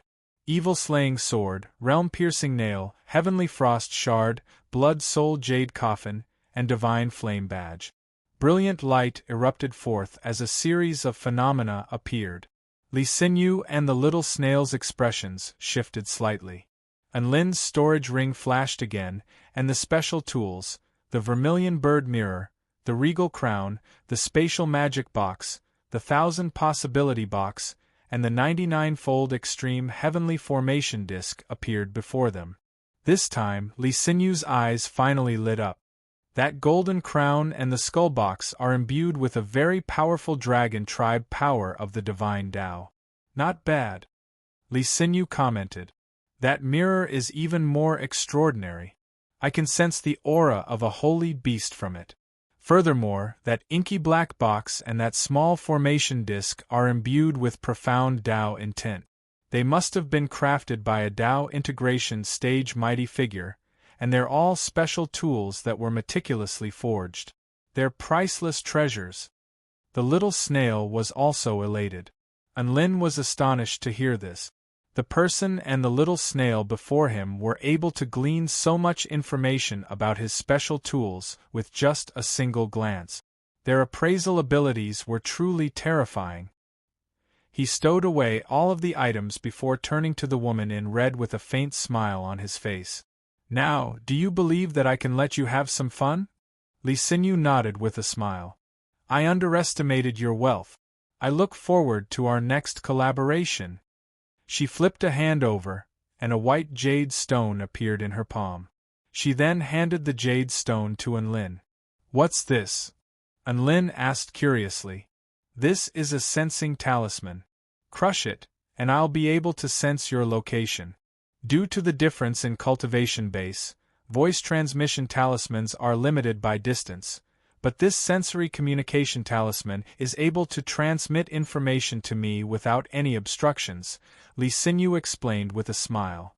Congratulations on becoming a normal member of our organization. Unlin carefully stowed away the sensing talisman before asking with a curious expression, there are other types of members? Of course, there are also high-level members. Most of them are Tao integration stage super mighty figures. Supreme members are gods of creation who transcend beyond this continent. Li Xinyu extended a slender finger and waved it in front of Unlin's face with a faint smile. You're still quite a ways off from becoming a high-level member, so keep up the good work. Unlin took a deep breath. This was the first time he had felt like his wealth was so low. However, it made sense. After all, he was at a completely different level from before. In the past, he had never even heard of a Grandmaster construction cultivator, let alone build a house for her. Now that his power level had increased, his horizons had also been broadened, so he was naturally able to come into contact with some powerful people. Oh, by the way, who are the creator gods and supreme members that you mentioned? Unlin thought about it for a moment before asking with a curious expression. Sorry, I have to keep my client's information confidential. Li Xinyu smiled and said, if there's nothing else, I'll be taking my leave now. After Unlin became a member of her club, even her tone had become a lot gentler. Alright, take care. Unlin didn't try to keep them any longer. Li Xinyu waved a hand with a smile before tearing open a spatial rift and departing from this world. Chapter 754. After bidding farewell to Li Xinyu and Holy Lord Tianhua, Unlin and the others turned their attention to the sect again. Let's take a look around this sect. I didn't get a good look from the bird's-eye view, so I'll have to take a look for myself. Unlin beckoned to everyone, and they began to explore the sect together. There was one main palace and 35 branch palaces, all of which were situated on the southern side of the mountain over 10,000 feet tall. They were arranged in a picturesque manner, and they formed a soaring phoenix with the main palace situated on the head of the phoenix. There were 10 main palaces and 1,000 residential palaces, and they were arranged like a dragon that spanned across the entire sect. Furthermore, there was a bright moon lake separating the 2 palaces from the phoenix, making it appear as if a dragon and phoenix were playing with a pearl. It was an extremely scenic sight, and it was also imbued with the concept of harmony between heaven and earth. Lin and the others were able to see unique scenery from each of the main palaces, as well as a corresponding drill ground. There were 20 residential palaces and 1,000 residential palaces, and all of them were extremely well equipped. Lin had initially thought that he would only have to build a beautiful house, and he would probably have to buy all of the furniture himself. However, what he didn't think was that he would be able to find all of the necessary daily necessities, as well as many delightful paintings, all of which were inscribed with the words Maverick Snail. This was extremely astonishing to Lin and the others, who would have thought that a house could be built with such meticulous care. And there were even paintings personally drawn by a mythological beast. All of this had been completed in less than a day. Just the thought of this was quite terrifying. Everyone walked around the place, and they were all very satisfied to find that it really was as they had imagined. Even though she has a bad temper, she really is a good businessman. And Lin sighed. Big Sister Celestial Maiden is very fierce, but she's also very bossy. I wonder when I'll be able to see her again. Woof. Debai's expression was also quite forlorn, and his mind was filled with images of that sexy big sister. Let's work hard to earn more money. We'll summon her again when the sect has several tens of millions of spirit stones. And Lin encouraged, we've already completed the first step, so let's move on to the second step, which is to complete the sect protection formation. Sect protection formation? Everyone turned to look at Lin with astonishment etched on their faces.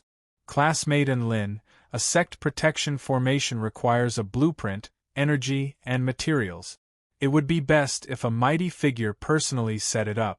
Have you prepared all of these? Su Qianyun asked as she blinked her beautiful eyes. That doesn't matter, because I have the array board. Lin laughed. What was a formation plate? It was a person who had fused the supreme comprehension of a certain formation into an artifact. It could be said that a formation plate was a natural formation.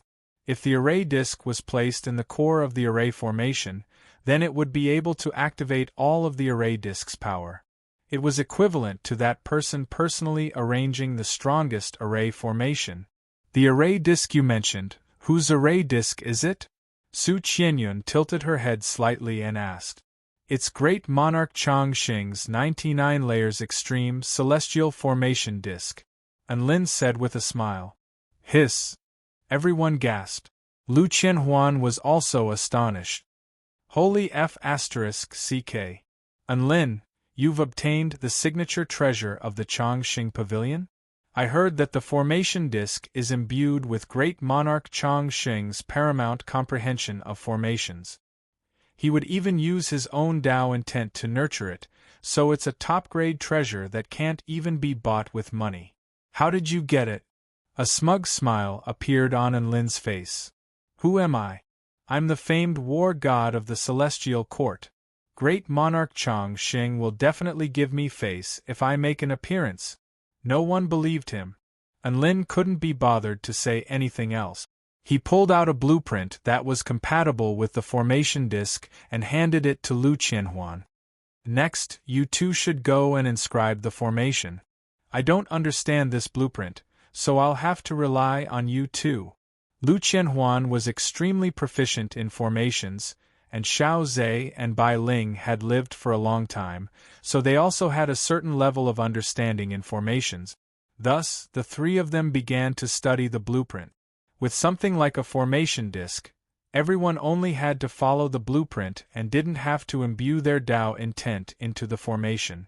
After all, no matter how powerful one's Tao intent was, it couldn't compare to Great Monarch Changxing's. All they had to do was activate the formation that great monarch Chang Xing had spent a great deal of effort to refine. Tina, who had been woken up countless times, fell asleep again. Enlin, Su Qianyun, and Dabai were extremely bored, and they sat down beside the bright moon lake to look at the swans frolicking around. Oh, right, classmate Enlin, this lake was named Bright Moon Lake by the Grandmaster Construction Cultivator. However, she doesn't have a name for that mountain in the distance. How about we give that mountain a name as well? Su Qianyun pointed at the mountain in the distance with a faint smile on her face. That's easy, we'll call it Bright Moon Mountain. Enlin replied without hesitation. Su Qianyun, Dabai, Celestial Maiden Su, you shouldn't have allowed Big Brother and to name it. Woof. Dabai sighed in exasperation. Haha, after hearing Enlin's words, I actually thought of a name. The Bright Moon Lake is right in front of that mountain, and the mountain gazes up at the moon. Let's call it Full Moon Mountain. Su Qianyun suggested. Full Moon Mountain? Isn't that the mountain in the Celestial Court? Enlin asked. That's right, then we can make a hot spring on the mountain and call it the Full Moon Lake. That way, I'll be able to come here from time to time after I graduate, Su Qianyun said with a dainty smile, and her dreamy eyes were filled with anticipation. Enlin agreed to Su Qianyun's suggestion with a smile on his face. After all, he had created this sect in the first place so that his friends who had graduated could reconnect with one another. If Su Qianyun liked this, then he would do as she pleased. After a few hours, the bright moon hung high in the night sky. The bright moon was reflected on the surface of the bright moon lake, and the stars were like a dazzling river hanging in the night sky. There was also a dazzling river on the calm surface of the lake, creating a harmonious blend of reality and illusion. The entire heaven and earth had fallen silent, but there was a place on the lakeside that was filled with joyful laughter. Enlin caught a delicious fish from the lake and roasted it with his frying pan. Xiao Zhe, Lu Qianhuan, Su Qianyun, Bai Ling, Dabai, Enlin, and Tina ate the delicious roasted fish and sipped on some sweet immortal wine to celebrate the successful establishment of the 4-9 Immortal Sect. It would officially be put to use the next day. Next, we should discuss how to run the sect, right? Xiao Zhe asked. That's right. The first step is to announce the official establishment of the 4-9 Immortal Sect to the entire kingdom of the 9 states. Enlin bit into a crispy and spicy fishtail as he spoke. Haven't many sects come to congratulate us already? Su Qianyun was perplexed. Again. Enlin replied. Everyone. Have you forgotten how we got those 3 million spirit stones? Those sects were only here to congratulate us in advance. Now that we've officially announced the establishment, I'm sure there will be even more sects coming to congratulate us. The first pot of gold for our sect is going to depend on the gifts from those sects. Enlin's words made perfect sense. Everyone's eyes lit up, and they raised their hands in agreement. How could they turn down such a brilliant way to make money quickly? It was just like how some leaders on Earth would throw a bunch of big events for their children's graduations, weddings, and birthdays. Why was that? Wasn't it because it made money quickly? The more they did it, the better. Even though this method had been banned, the cultivation world hadn't ceased to exist. The 4-9 Immortal Sect was one of the top sects in the Purple Star State and a first-rate sect in the Kingdom of the 9 State. If they didn't throw some big events and make some money after the establishment of the sect, they would be letting down their status and status. Everyone agreed to spread the news that the sect's establishment ceremony would be held in 3 days. Chapter 755. The next day, Xianyuan Cheng arrived from the 10,000 Spirits Immortal Sect.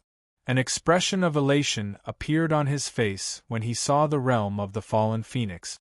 This was an extremely suitable place for him to cultivate his Tao of myriad spirit Tai Chi.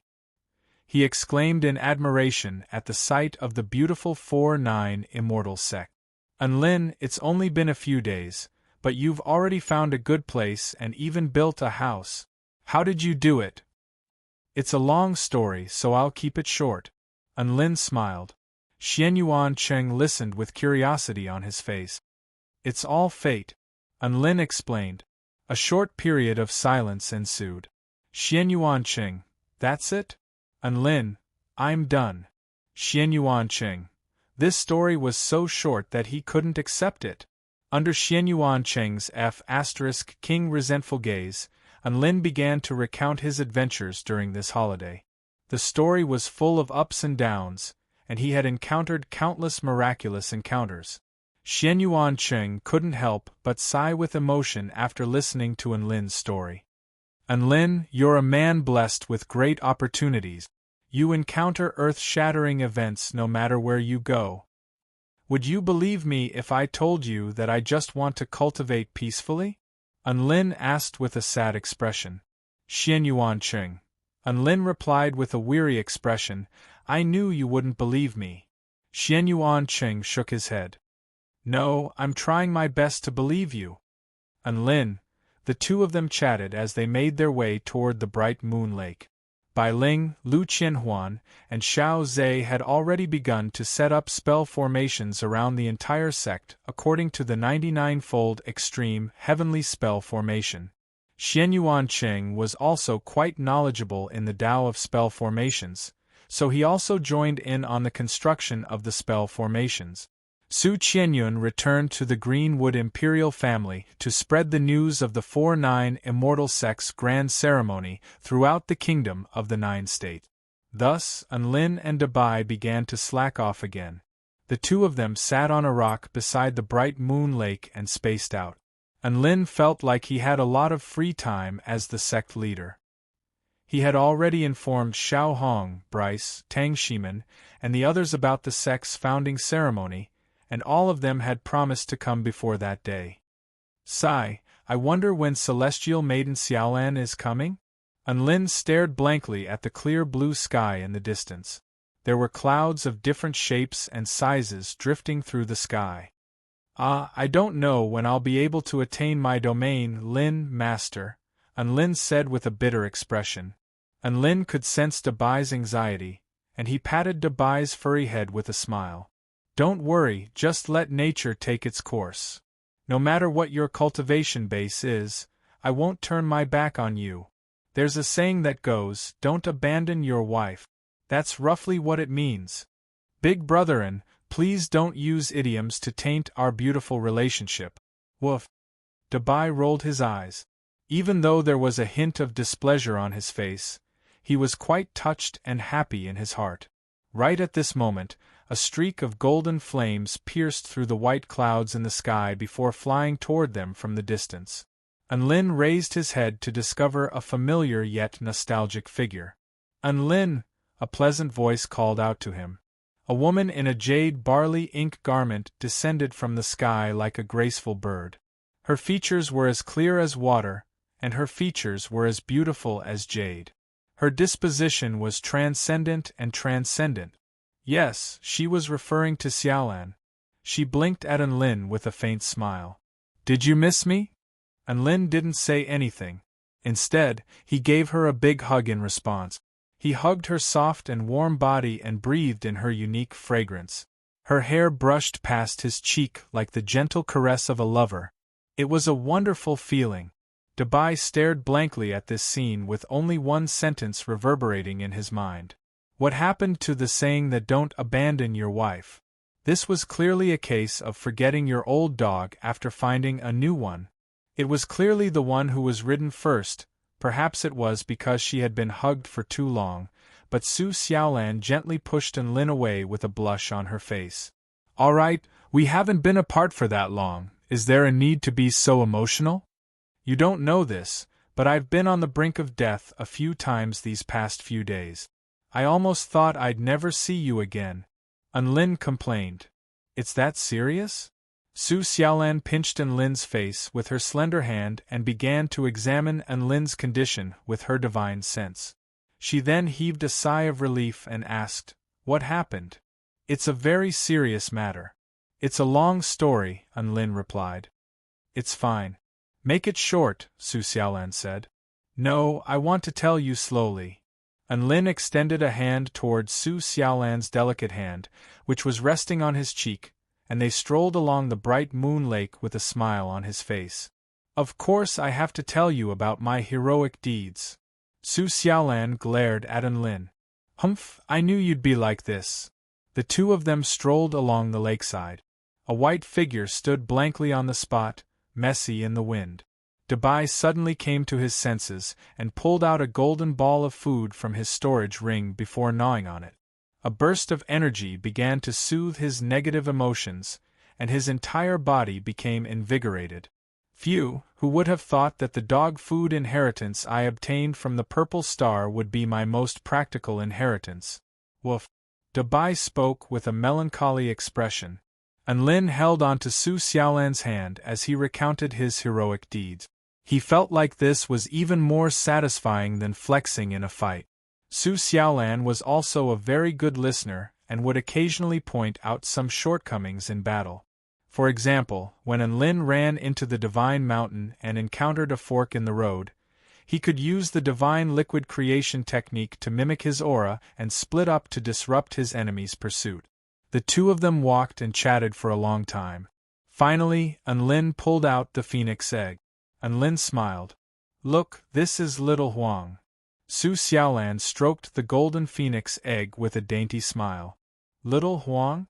It's not even born yet. How do you know it's a female? What if it's little Feng? Lin immediately shook his head with a smug expression. Haha, you're wrong as well. It's not the phoenix as in phoenix, it's the yellow as in yellow. Doesn't that avoid a conflict of names? How about it? Am I very smart? Su Xiaolan was astonished. Are you sure you're not raising a dog? What a synchronized response. Lin felt like his heart had been stabbed by a sword. Raising a dog? I already have Dabai, there's really no room for little Huang. Yellow represents nobility, how domineering. Why do you all think this color looks like a dog? Looks like everyone's thinking is as normal as mine. Is the name really that bad? I feel like if you continue to use this name, you'll lose the little phoenix after it's born. Lin, time passed by slowly. Another day passed by.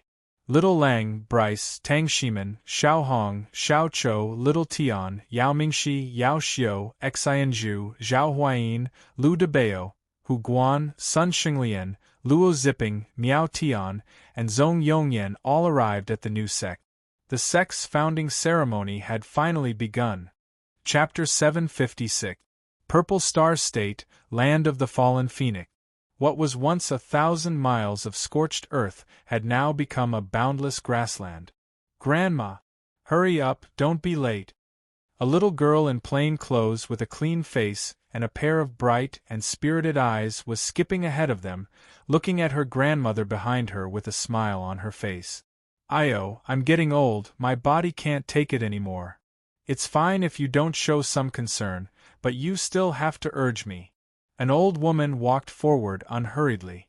She raised her head to look at the end of the grassland, and a faintly discernible immortal space and pavilion could be faintly seen, as if it was a mirage. Those carriages didn't dare to continue halfway. I really shouldn't have given them money. If it weren't for that ox-nosed Taoist priest's ability, I wouldn't believe there would be any so-called immortal fate there. That's a place where the heavenly beings reside. How could they possibly take a fancy to us mortals? The old woman continued to grumble. How do you know if you don't try? The little girl said with a charming smile, without a trace of self-awareness. She looked at the magnificent palace in the distance with a face full of expectation. Her heart yearned for it, and she closed her eyes unconsciously. She breathed in the air around her, feeling that the air here was sweet. The old woman shook her head helplessly and quickened her pace to catch up. Grandma, hurry up and use the teleportation talisman. We're going to be late.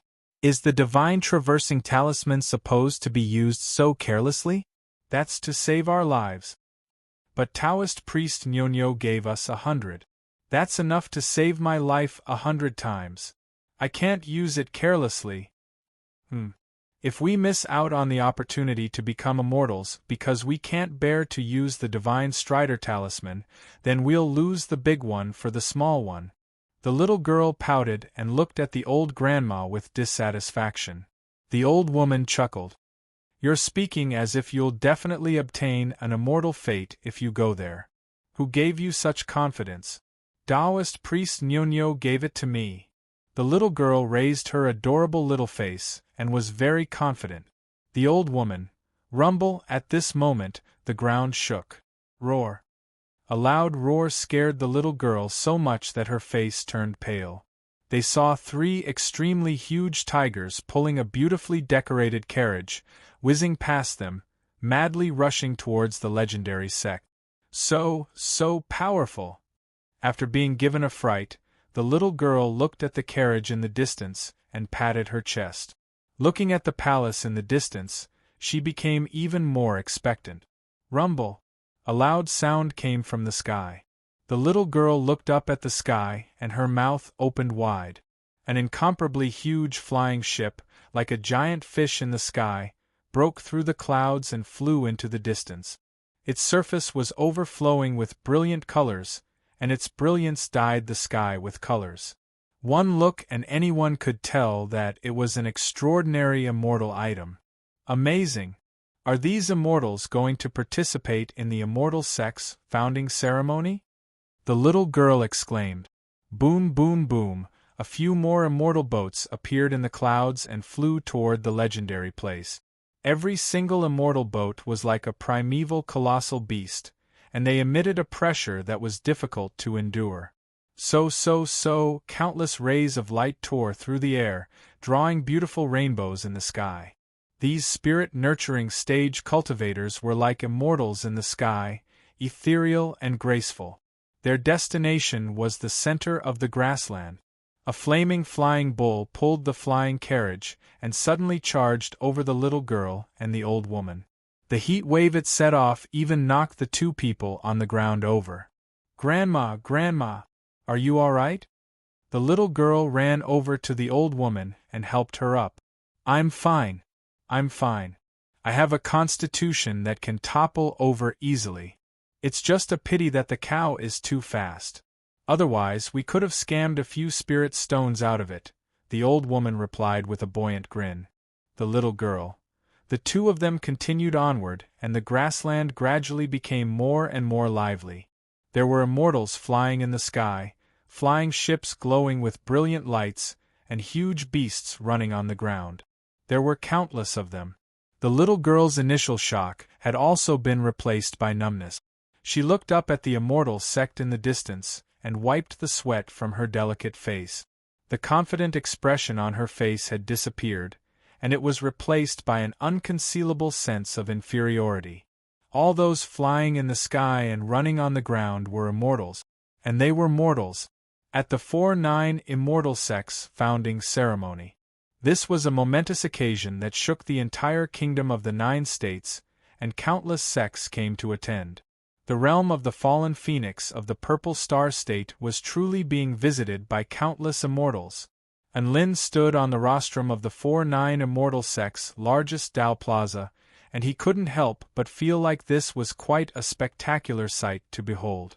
One immortal ship after another descended from the sky, and one powerful huge beast after another squeezed together due to the lack of space. Look at that black and white bear. It was about to be squashed to death by the mountainous white and brown bears. The 4-9 Immortal Sect didn't have any underlings at the moment, so Dabai, Xiao Chou, Yao Mingxi, Yao Xiu, Hu Guan, Tang Shimen, and the others were temporarily responsible for receiving guests. There wasn't much to receive anyway, so all they had to do was accept gifts and record the sects that had come to congratulate them. The representatives from the Greenwood Imperial family were Su Wenjun, Su Xin, and Dong Guo. Aside from that, all of the first-rate sects in the Purple Star State with Return to Void stage mighty figures among their ranks sent representatives with gifts, and most of them were sect leaders. There was no helping it. A colossus had suddenly appeared in the Purple Star State, so they had to give it some face. There were a total of 8 first-rate sects in the Purple Star State, and aside from the heavenly demon sects Taoist Yu Lang and the Frosty Sun immortal sects Shuang Yukong, they were already dead and couldn't send any mighty figures. Celestial Maiden Fei Ying, Duan Hunzi, Bai Pingzi, and the others had all come in person. There were a total of 63 first-rate sects in the Kingdom of the Nine States, with Return to Void stage mighty figures among them.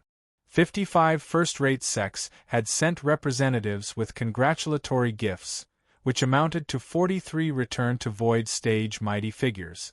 The Greenwood Imperial family of the Purple Star State, the Coiling Dragon Imperial family of the Stone Dragon State, the Dark Wind Imperial family of the Wind Plain State, the Shenong Imperial family of the Gem State, the Flying Gold Imperial family of the Thunder State, the Qianlu Imperial family of the Spirit Sword State, the Dream Shadow Imperial family of the Ancient Void State, the Flame River Imperial family of the Heavenly River State, and the Great Tang Imperial family of the Bai Hua State.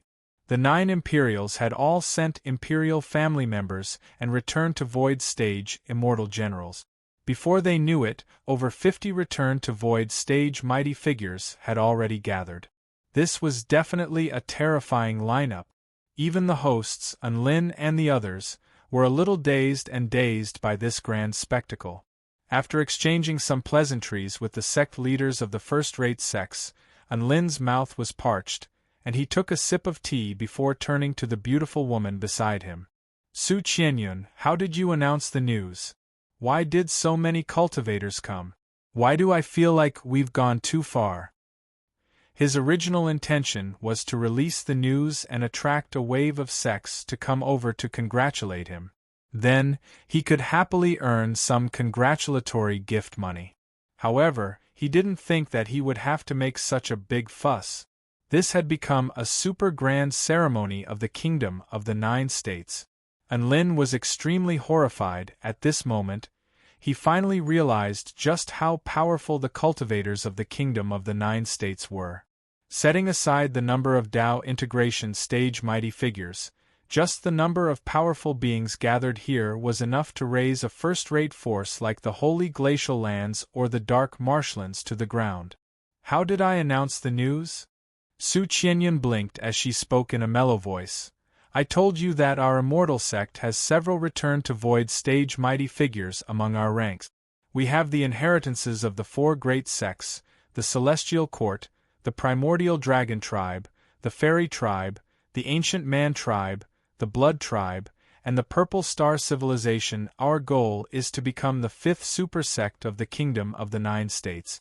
Didn't you tell me to attract as many other sects as possible? That's what I told you. Unlin raised his head to look up into the sky. This was a bit of a boast,